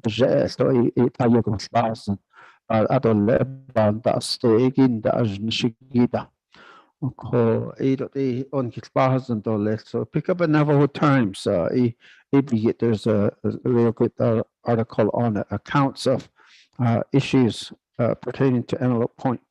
Any other remarks on this report from the Speaker's office? Okay, I don't hear any. Again, thank you, Chief of Staff Sherilyn Yazzie, Shitsi, other staff, Speaker of the Navajo Nation Council of Seth Damon. Vice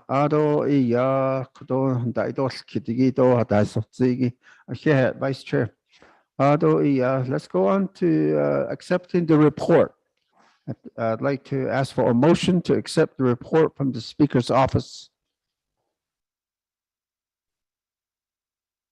Chairman, motion. Yes, now that Honorable Delegate Thomas Walker has a motion. Do I have a second? Second, Daniel. Thank you, Brother Honorable Delegate Herman Daniels has a second. We have a motion and a. Yes. Chairman DeGay, I'm sorry. This is Mariana Khan. I've been trying to get heard. Yes. You have the floor, Ms. Khan. Thank you very much, Mr. Chair. I have been listening to the report, and I just wanted to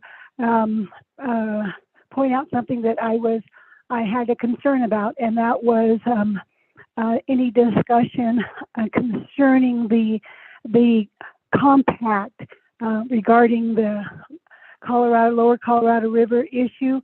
And I do believe that it is would be prudent for the if a statement, I don't know if a statement should come from the from this subcommittee with regard to that compact without consulting or a discussion or communication with the Department of Justice Water Rights Unit and the Water Rights Commission.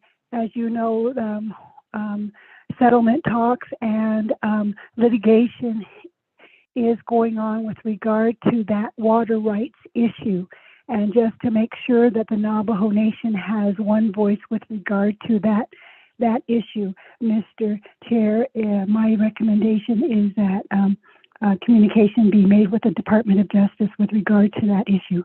Mr. Chair, that's my concern. I am happy for the opportunity to express it. Thank you.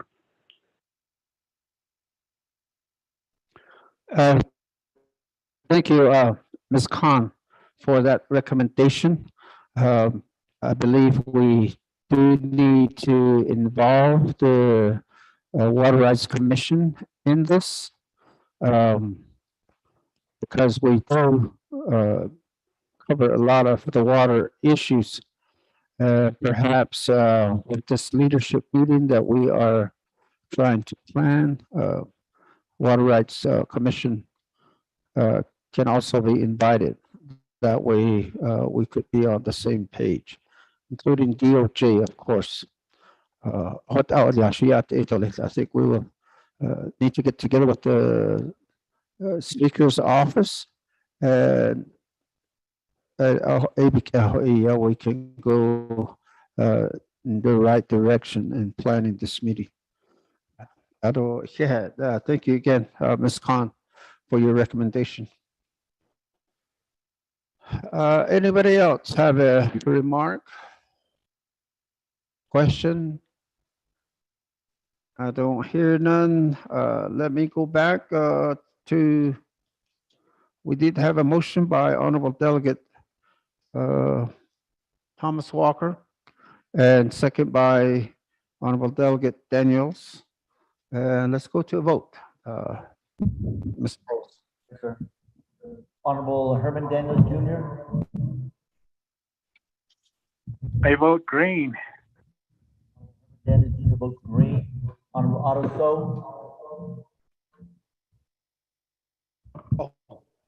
Honorable Otto So votes green via text. Honorable Thomas Walker Jr. I vote green. Honorable Thomas Walker Jr. votes green. Honorable Leonard Sosi. I vote green. Honorable Leonard Sosi votes green. Chair vote of 4 in favor, 0 opposed. Thank you for your votes. Let the record show it's 4 in favor, 0 opposed. Chair not voting. Thank you, Office of the Speaker, for your report. Now let's go on to the next one. Update report regarding agreements with the United States National Park Service. And the presenter will be from the Heritage and Historic Preservation Department. Mr. Eric Stanfield, are you still on the air with us? Yes, sir, I am here. Thank you, Mr. Stanfield. You have the floor for your report. Okay, and good morning, everybody. Thanks for allowing me some time. I would like to share my screen. I believe I have the ability to do that. I hope everyone there at Lupi chapter and others online are going to be able to see it. So let me go ahead and do that.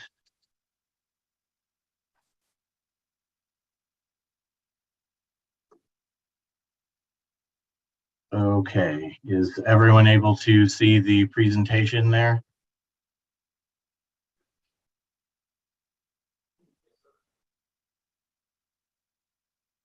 Yes, we can.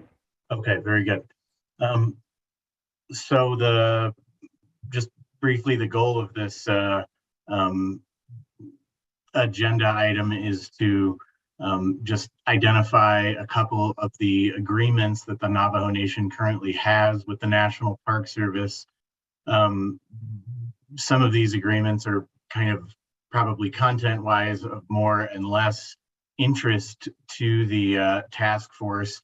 However, what might be of more interest is, kind of observing their effectiveness and, compliance with them as an indicator on,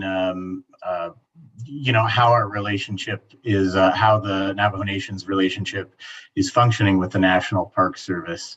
So I'll go over what we know of that exists, and there are 3 agreements that I am aware of, 2 that are signed, 1 that is in draft, and under review it will go to OPVP within the next couple of weeks, and it is a consultation protocol. The other is an off-road vehicle management programmatic agreement. And then, of course, there is the Rainbow Bridge Consultation Committee MOU. And as I mentioned, there is a request into the National Park Service to provide a list of other known agreements. There may be agreements, for example, on exchanging resources for law enforcement with nearby chapters, and other sort of kind of, you know, law enforcement response or natural disaster response kind of coordination. And it'll be important to pay attention to those sorts of things as well as we move forward in sort of remaking the relations with National Park Service. So let me go to the next slide here. This is just a list of what those are, what I was able to obtain, just to sort of make them a little bit more real, but this is what they are, and I'll go through each one in a little bit of detail, and then I will try to mail these out so folks can get a closer look at them.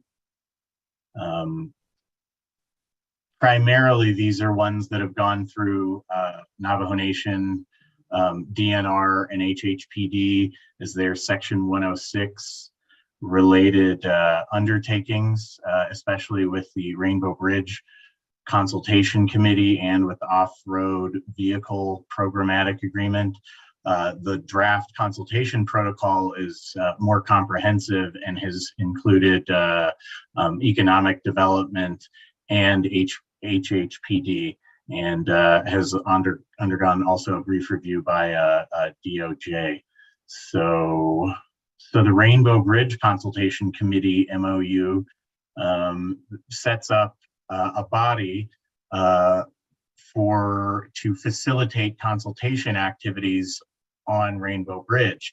That does include 7 tribes, but it sets up a structure of what that consultation group will do. And it describes the access policy, because Rainbow Bridge is a traditional cultural property, a sacred place. The National Park Service has regulations that ask that access be provided and even facilitated to these places, you know, above and beyond what is available to the public.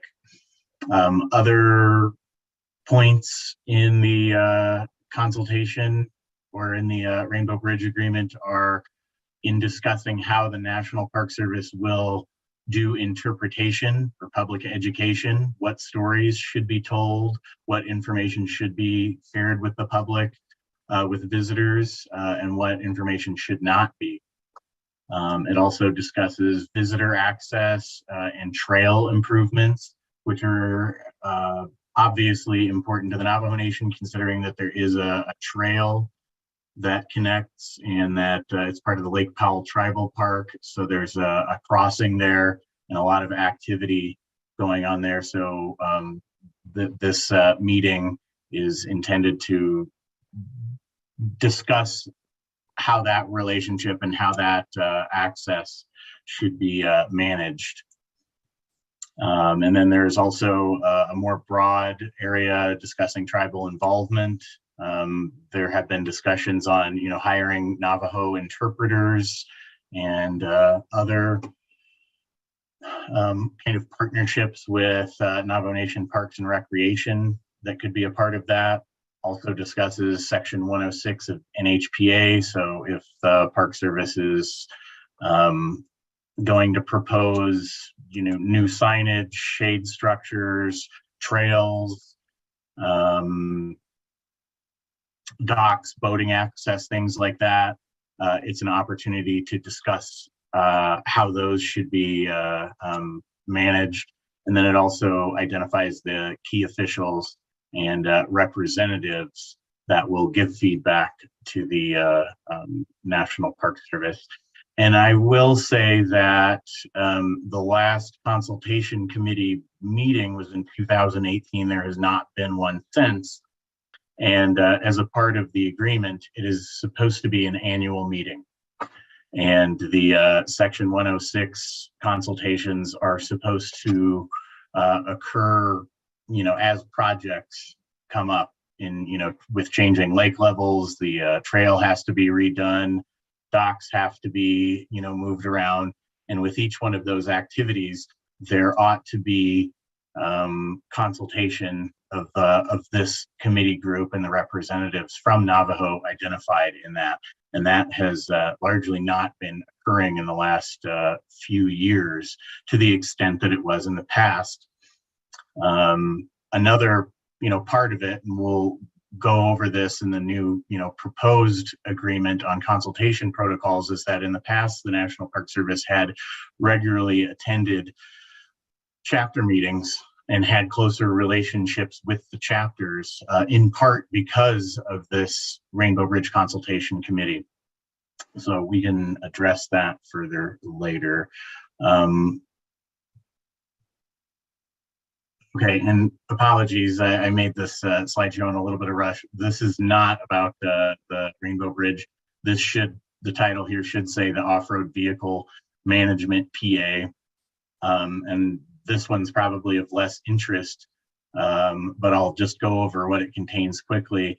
This is related to the effects of archaeological and cultural resources from access of off-road vehicles through, identified corridors in the recreation area. 5 of these areas are accessed from Navajo Nation through Navajo Mountain and through Old Jato. So they're primarily up the San Juan. And so there's a lot of overlap, and this agreement between Navajo Nation and other tribes just talks about what efforts the National Park Service will go through and how they will communicate with the Navajo Nation on any damaging effects that occur because of this activity to allow off-road vehicles to be accessing these accessible shoreline areas like Paiute Canyon, like Copper Canyon, and those along the San Juan. And as another example, similar to the Rainbow Bridge Agreement, there are stipulations in the agreement that say that they should be reporting to the tribe yearly on the developments that have taken place, whether it's been archaeological inventories, placement of regulatory signage or boundary signage, those sorts of activities that they will report to the Navajo Nation yearly.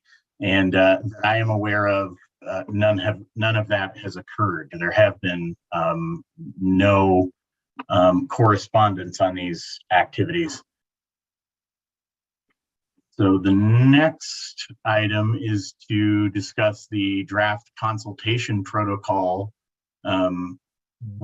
This was spurred by the letter that, or initiated rather by the letter that HHPD sent back in November that had 9 bullet points of areas of concern in relations with the National Park Service. One of them was that the consultation procedures were not clear on, representation, on topics, who should be discussing and representing, the regularity of meetings, and that sort of thing. So HHPD, myself, Richard Begay, and with some input from economic development, put together with the National Park Service an agreement to organize consultation activities. And you can see what those are here.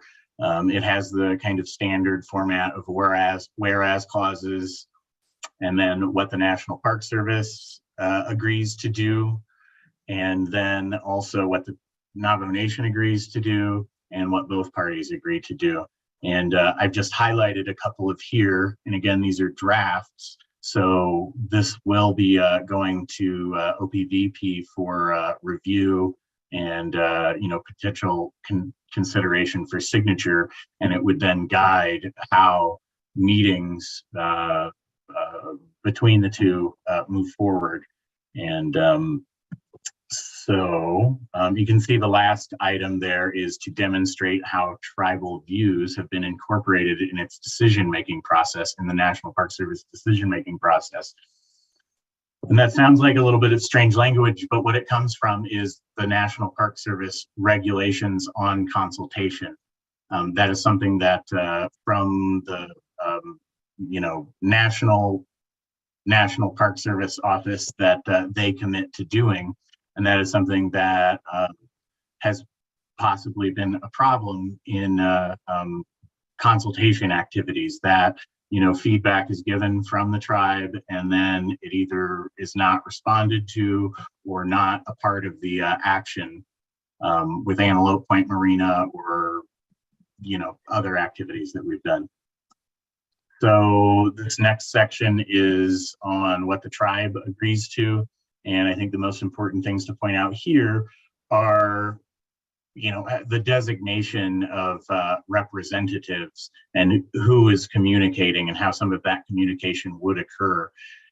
Much of it, obviously, the president is the official representative in an agreement like this, but then there are also kind of secondary or alternative representatives that do some of the more kind of technical or day-to-day discussions. And that would also be with Small Business Development Department, with HHPD, for example. And it just depends on what the issue is. Like if it's for NAGPRA, the Native American Graves and Protection Act, then obviously that's an HHPD issue. But if it's related to Antelope Point Marina, then there are other representatives. And this is the final all parties agree to. And as you can see there in a highlighted area, it says participate in at least 3 government-to-government consultations, and at least 1 meeting would be in person on the Navajo Nation. And then it also requests for the National Park Service to participate in at least 2 meetings per year in the following chapters.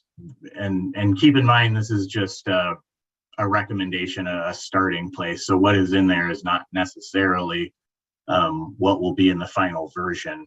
Obviously, it's important to seek feedback from chapters on what they would like to see in presentations and a relationship with the National Park Service. What I think is important on that is that throughout history, the NPS liaison had regularly participated in chapter meetings, both to provide information and also seek feedback from the local communities.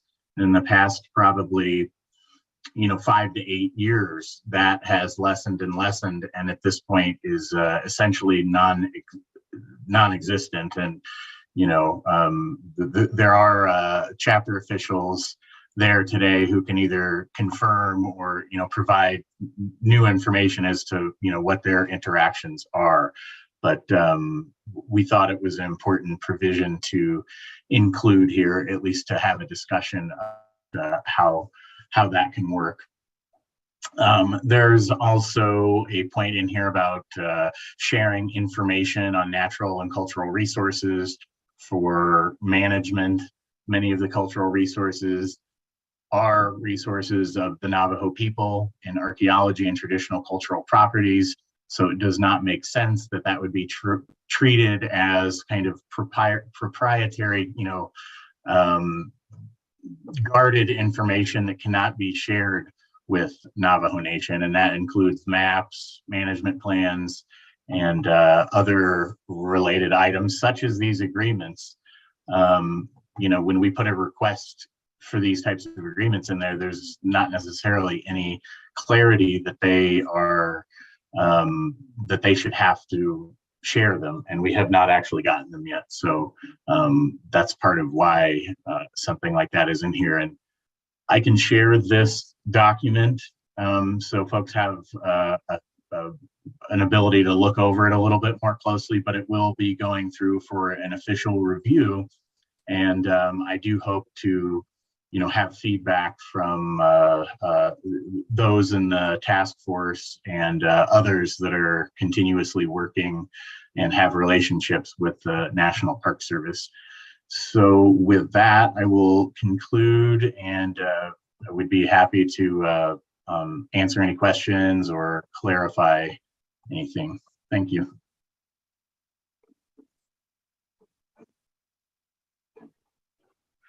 Thank you. Thank you, Mr. Eric Stanfield, for your report. Let me go to the floor. Anybody have any questions on Mr. Stanfield's report? Anybody inside the chapter house? Or anybody on the air?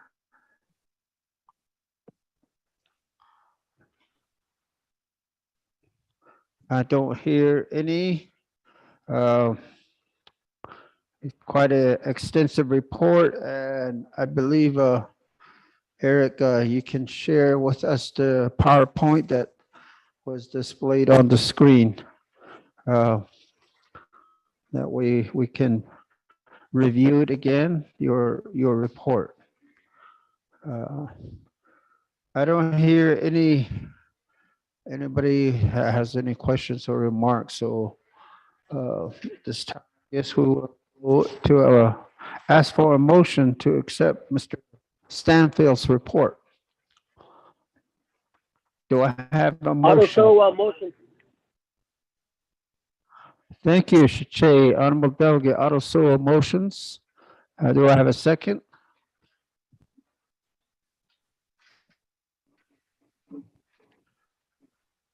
I need a second to accept Mr. Stanfield's report. Vice Chair will second.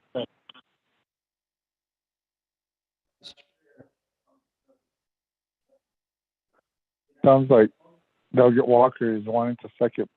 Maybe recognize his second. Okay, thank you. Second by Thomas Walker. So a vote.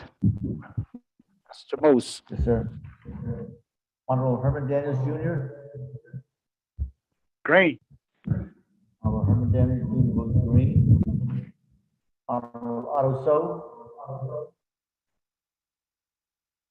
I vote green. Honorable Otto So votes green. Honorable Thomas Walker Jr.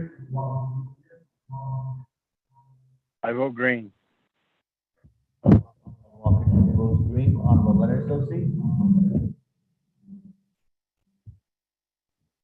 I vote green. Honorable Leonard Sosi votes green. Chair, vote 4 in favor, 0 opposed. Thank you, colleagues, for the affirmative vote. I have a vote for the record, 4 in favor, 0 opposed, chair not voting. Thank you again, Mr. Stanfield. Let us continue on down the agenda. Number 6, old business, we have none. Number 7, new business. We do have a possible update meeting requested by Honorable Delegate Herman Daniels concerning the San Juan Southern Paiute Council. Question that Honorable Delegate Herman Daniels. You can let us know what this part of the request is about. Honorable Delegate Herman Daniels, you have the floor.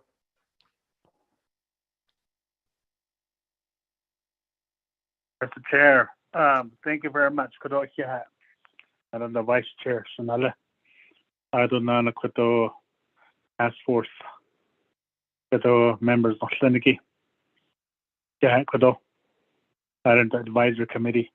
Yeah. Ado Kuto Speaker's Office. Yeah, Kuto. And the Kuto Dainas Twagi, so Kuto. Thank you very much. Adonana Kuto. At the last meeting, I kind of mentioned this. The Utah Tribal Leaders Meeting. That was late, about 3 months ago. And I gave a report to the other 7 tribes.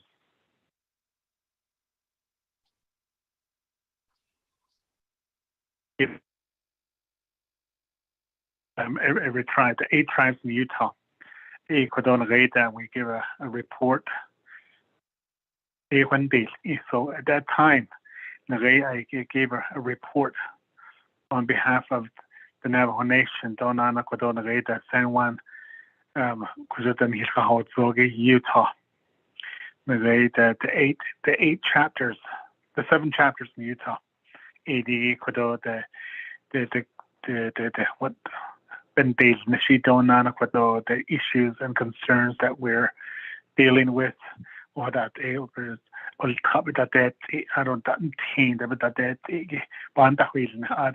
bare ears though. So at that time, I reported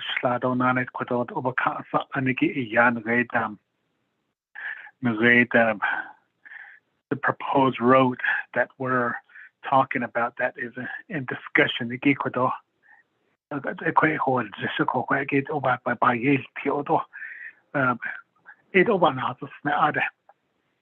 The proposed road from Ojeto to Natufan,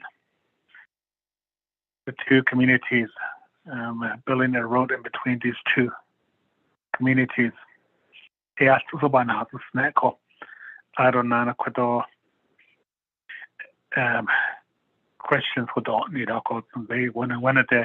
the member, the council member from the San Juan Southern Paiute tribe, she raised a question was kind of like a concern as well. Why the San Juan Southern Paiute tribe are not being informed about this project, the road project.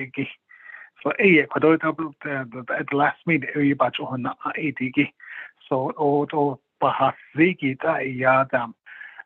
perhaps what I can do is give an update meeting, give an update report to the San Juan Southern Paiute tribe. To the rate not the other like Willow Springs, Tuba City, but the rate this is a rate and again the rate not the cat and again to give a report, update report to them about what we're doing again with the road project. So on the rate perhaps moving forward with myself and NDOT director Lenny Mr. Silversmith, we can give a report to them. But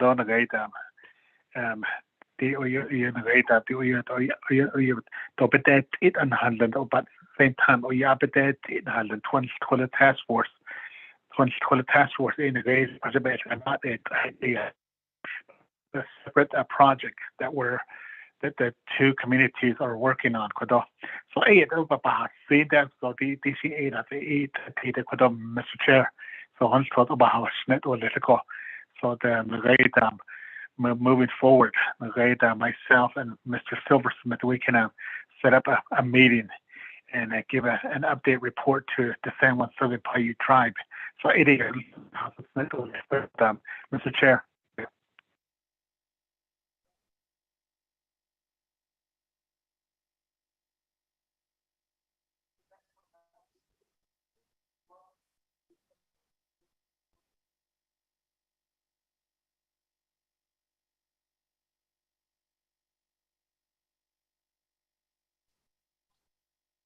Hello, Mr. Chair.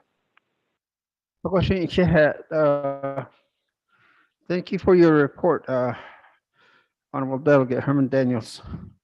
Did I hear somebody want to make a remark? Chairman, this is Delegate So. Oh, yeah, good afternoon, Honorable Delegate Shachi. So you have the floor. Yeah, Yes, my thought is the Twin Toilet Task Force. What are we going to be updating the San Juan Southern Paiute tribe relating to Twin Toilet Task Force to what the task force is? But I think what Honorable Walker or Daniel was talking about is the road. And first of all, my question is Twin Toilet Task Force tasked to build the road or plan for the road? And that's where a lot of the planning, I guess, is supposed to develop. But I don't think we're tasked to build the road from Orjeto to Nachisago. I think our task is strictly to the quadrilateral agreement. If it's pertaining to the quadrilateral agreement, I guess one is how is the San Juan Southern Paiute part of the quadrilateral agreement? Right now, the quadrilateral agreement, the task force, which it was, is geared to the Navajo interest of the quadrilateral agreement. Then it came to the Twin Toilet Task Force. So those are just some of my thoughts of it, and I'm hoping that our plan has not changed for us to plan and move forward to a plan for building of a road, because I think that's that's on another standing committee's obligation over there, which is RDC. And I think if RDC can meet with or meet with the San Juan Southern Paiute relating to the road to Oljetogo and Oljeto and Navajo Mountain, I think that's in order. So but other than that, those are just some of my thoughts. But if the task force is tasked to build and plan for the road, I guess that's going to be part of our task. But I don't think in our recommendation or our planning, that's not part of our role there. Yeah, we'll go on mute. Thank you, Honorable Delegate Aroso, for your remark. Delegate Herman Daniels, you want to offer a response to Delegate So's remark? Delegate Mr. Chair, Daniels. yes, Mr. Chair, thank you very much. I don't know could also say the Delegate Otto So could I think for behind the could I totally agree with you. Could yeah, just like what I indicated earlier, could the two communities they're working on this the road project. It's as you know, that's a cost. So at the last Utah tribal leaders meeting, end up in a stack kit. Nagate 11 not on his house net should don't need even Nakodo Nagate Bahasiki Aquado and Bahasi Quado Nagate. Perhaps what I can do is set up a meeting and give an update report to them along with Mr. Silversmith Quado. That's what as a beplication the deal and so yeah, so myself and Mr. Silversmith Quado.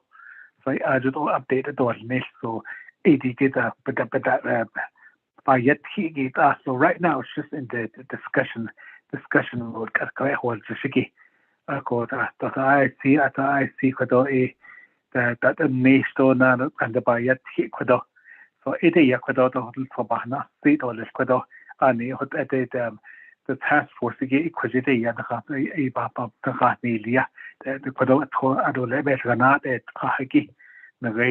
Glen Canyon Recreation Area.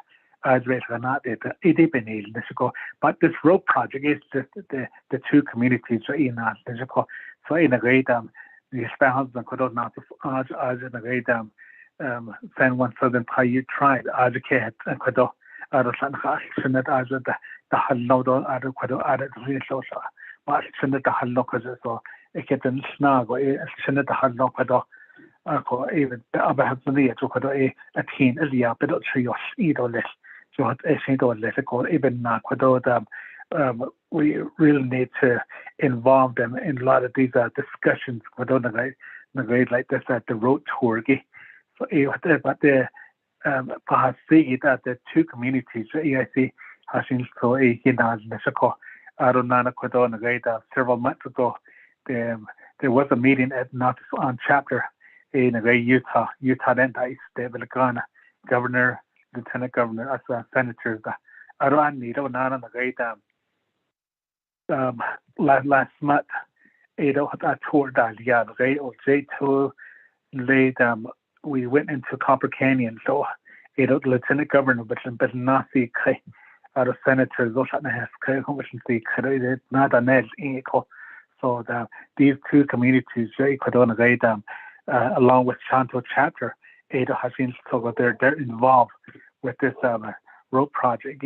So Mr. Chair, thank you.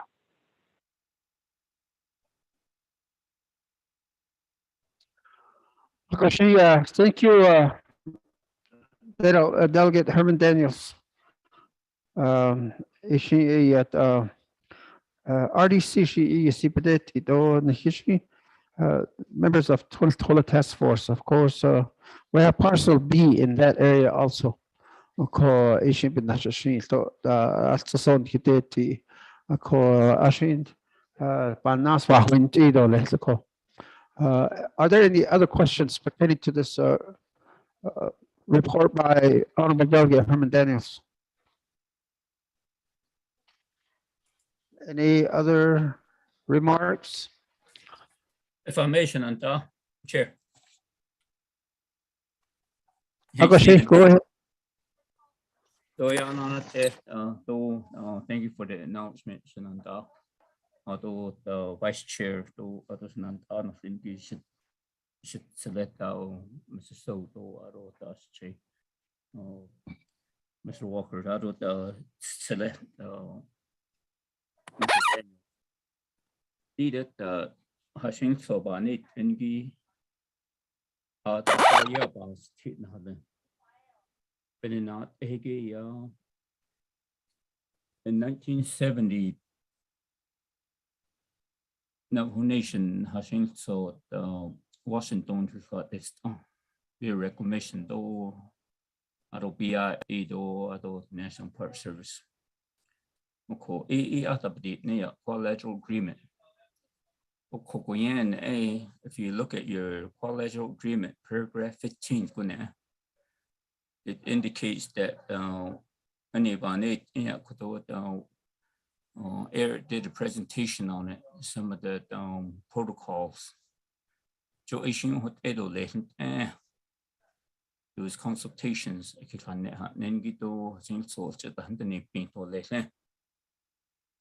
So Park Service now Nation Park Service Kakish Higin I think so I think so and that's where Eric is talking about the 7 tribes that actually participate in this committee for the Park Service. Other hand, what he at the way Senana has seen so he has seen so nature. I think so it best chi it said I think so they no can it. Again, I think so. Beoton Lengi, I think so. In she, it's a Sako, it will sound, I think so. Without it, and Lengi, I take it exchange. Yeah, can ask. She, I think so. It or in national hit Yan. Okay. I see a job on who now eat and Hayat Ehna. Even now, this any. Take at the Vanate Enki Joe executive session, but Alia go. hora da sin hayat Nina Egi Nishito. Not on Nahan Native Path. Hashit A Pet Nota Stokehat.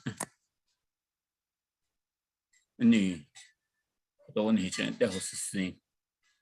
Additionally, Nota a sheen. It does a chain hidden. Okugo Halit a nota, but also la a sheet and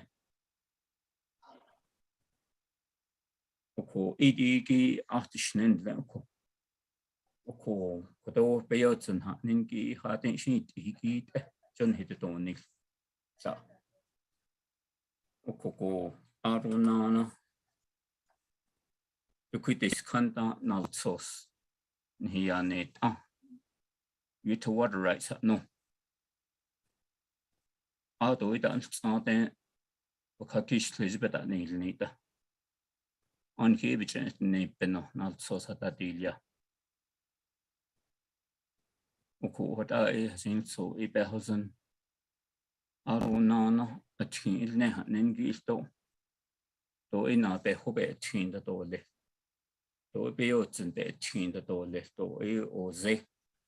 Though in us as that all. It's a public road. Oko 80 Hashing so about when it's not Ayat Ishishan. Oko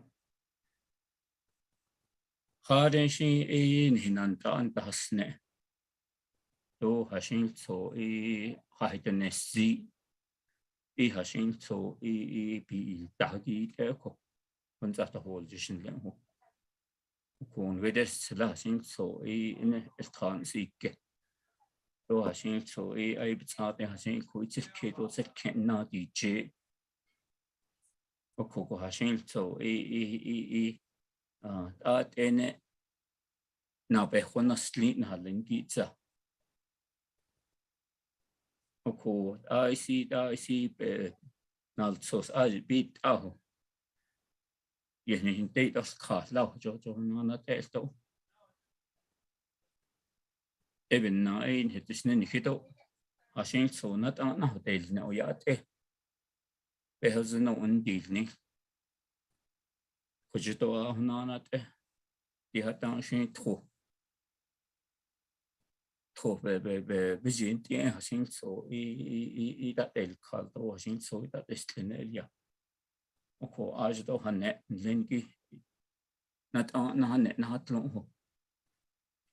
Oko Hashing so not on Nile Carbonic or little low. Oko Ada Hashing so it abasitude Ayat Ishishan no. So Hagishi I see neglected nebejet needle thought out of Abanic with the neatly do it at of Ashmore than other. But nearly or eight water rights and he's not did it was cutting right in and that's I know he has seen so I think the null source and then you have seen so in done data I think so I think the base on it and Johnny. Okay, I think so don't be dish ashen and alcohol or I think so in how I'm not sending or letting know. Hagi hold the shield, though each or in the Department of Justice that he had the total task force on his or the nep and dojo Navigasil to the San Hayat in Lenko. So also it also sad quite a happy dish as Mission and Thank you, Chair. Go now mute.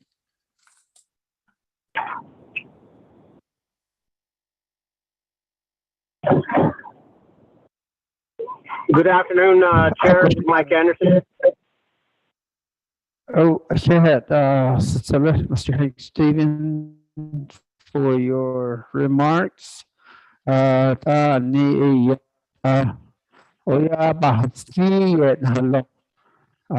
Ako na ilkisti aro kaya intingo ko ni hat ada abasit ki oban sit indoshiya at ito lesako I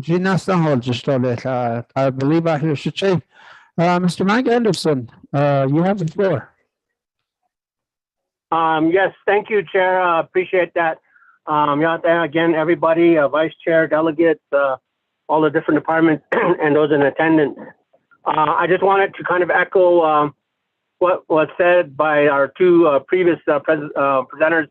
Mr. Stevens speaks very well to those concerns, and I would just, again, normally you would just see me nodding my head in the back in agreement, but being on telecommunication, you can't see me doing that. So I just wanted to voice my concurrence with that, and again, emphasize to our committees and groups that are trying to address these matters that we need to make sure that we are obviously focusing on Navajo interests.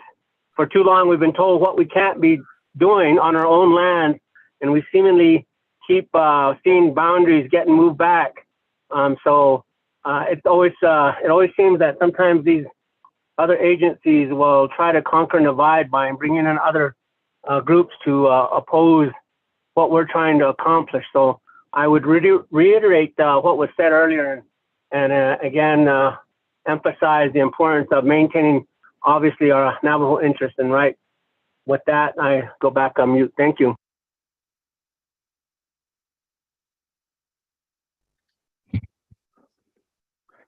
Thank you, Mr. Mike Anderson. Yeah.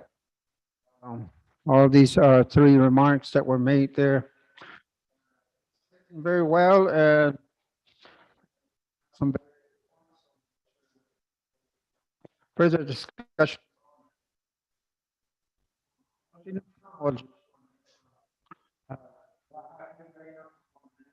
Remarks or have any questions? I hear none, so forward and ask for a motion to accept this motion.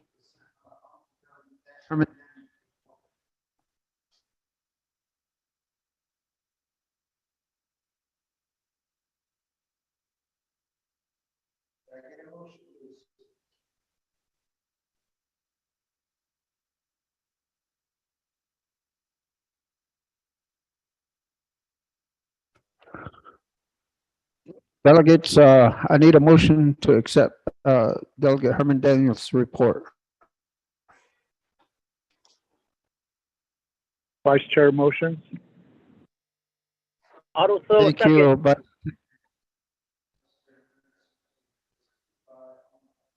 Auto so I have a motion and a second. Any questions pertaining to this issue? I hear none. Roll call vote. Moses? Mr. Chair, this is Daniel. Hold on. Delegate Daniels. You have the floor? Yes, thank you very much. Yeah, I don't know. I think so. Mr. Stevens. I don't know. Mr. Anderson. Thank you for your comment. I think so.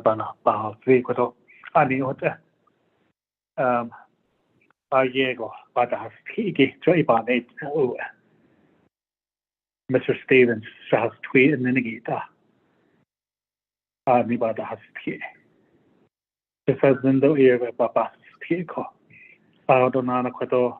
same time.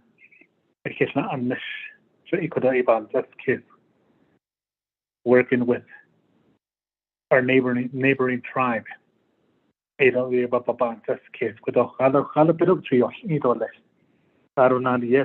this is going to be a public road. With Utah water rights. With the Navajo Nation, state of Utah. With the state of Utah. With that tribes.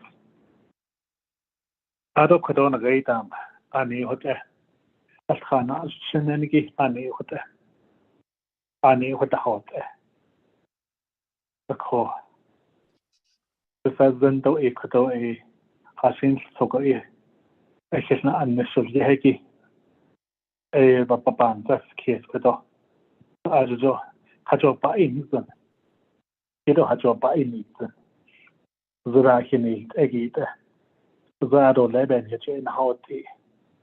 I'm pretty sure they have the needs just with the San Juan Southern Paiute tribe, their needs and their concerns, and also with the Navajo Nation, the Ahonit Adida, we have needs. I don't know what about in hauti. I don't hear hello. So Khalid, I could up nas any edo lesha could moving forward could to could body neniki bait eniki join khashna bait and could because can see neniki honit adida le nas kon see so they dasha could we think ahead 20, 30, 40 years down the road. I would see cost. So I think I go in see case that what I need as all. So I don't know could a cocola not then I should take it snowy about how do I just sit here and just be silent? So what the Halita Hanegi on the slate or less. So the could at least give an update report to them about this road project. What others about Abizah less. Well, it area of Abaha, street or the record, or that, or not so that the yard or it's not shot off, they shall now in 8 or less. I will have the report on a slate or less at the Utah Tribal Leaders meeting. Several months ago, I had this question for you. 11 not said on the agenda. Now, not should that need or less a call, baby, that's the case. So I don't know quite on the way down. I see knew what the whole thing laid that is there. And the history of the Ute tribes, the Nota, I don't know the history of the Paiute tribes. So Bayotlan, I don't hit all. I think for not kidding, I get a lot. I see I knew what that. But could moving forward, could I could be so could have been not today, kitty a team. Has all could 11 not on it. Yes, what net on it. Don't get quite a bad his husband. I should know that it is how big a could because I read or to read about either the Kazona Vita, the Kodo, as a not it, I get or either. It's just particularly on this road project, it even as a day kid. So it is all about not street or the Kodo, Mr. Chair, I don't know Kodo, the Hardys, Nahiki to Kodo, and there are areas that are sensitive. I don't know, but we just need to work together without moving forward. So it is all hot about half street on this. So, Mr. Chair, thank you. Question here, Senator, for your response. Again, going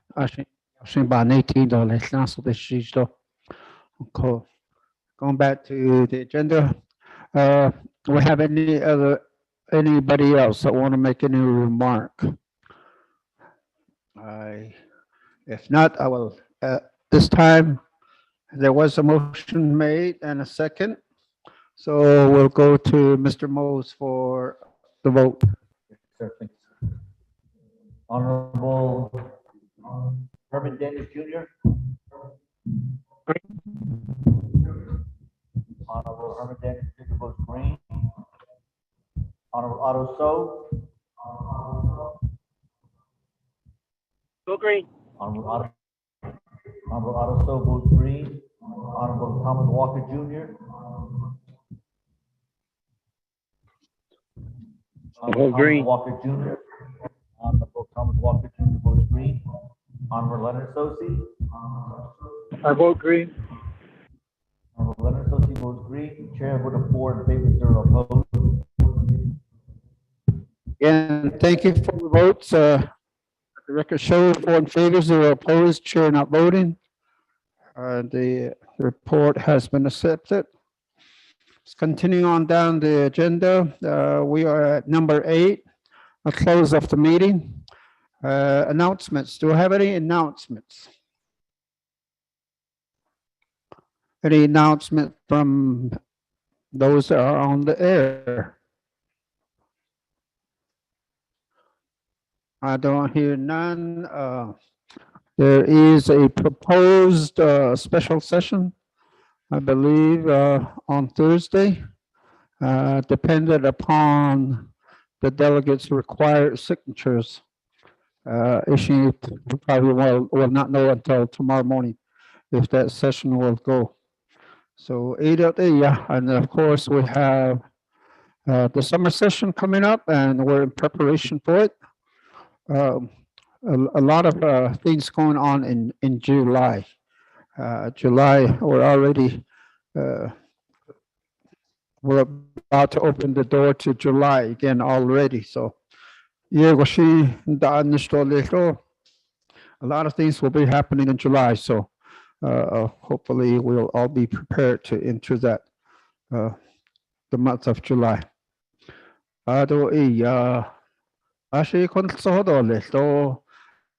I believe our next meeting is slated for July 1st. Our regular meeting is usually the first Friday of every month. So this in the month of July, it falls on July 1st. So 80 or less. And then if any changes are made, sometimes a bigger meeting like special session, council sessions will be placed in there. We really don't have any say in that, so we have to cancel sometimes like that. If that should happen, then we'll notify you of the cancellation and a new date that we will have our meeting. So I don't hear no announcements. So at this time, I would like to call for a motion to adjourn.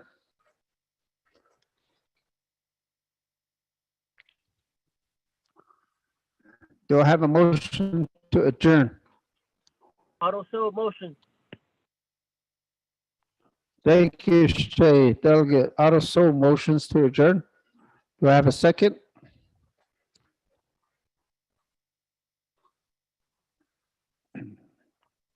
I need a second to adjourn.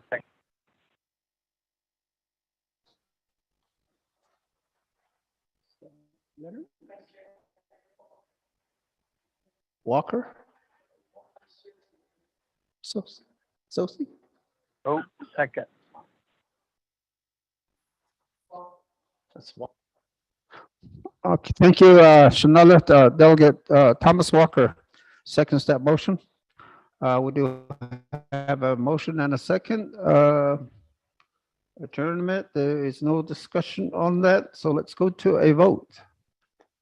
Yes, sir. Honorable Herman Dennis Jr. Green. Honorable Herman Dennis Jr. votes green. Honorable Otto So. I vote green. Otto So votes green. Honorable Herman, Thomas Walker Jr. I vote green. Honorable Thomas Walker Jr. votes green. Honorable Leonard Sosi. I vote green. Honorable Leonard Sosi votes green. Chair, a vote of 4 in favor, 0 opposed. Adjourned at 1:17 p.m. Thank you, members of the task force, for your votes. For the record, the vote is 4 in favor, 0 opposed. Chair not voting. We are adjourned. Thank you again for your coming. Thank you to Chi chapter for allowing us to meet in your beautiful building here. Thank you also to the caterers and those responsible for feeding us today, as well as the little eatings that we had this morning also, donuts and Thank you. Travel safely out there. Continue to take care of yourself. Again, this virus thing is still in our midst, so please take all precautions. Department of Health protocols and everything else. So, and have a good day. We are adjourned.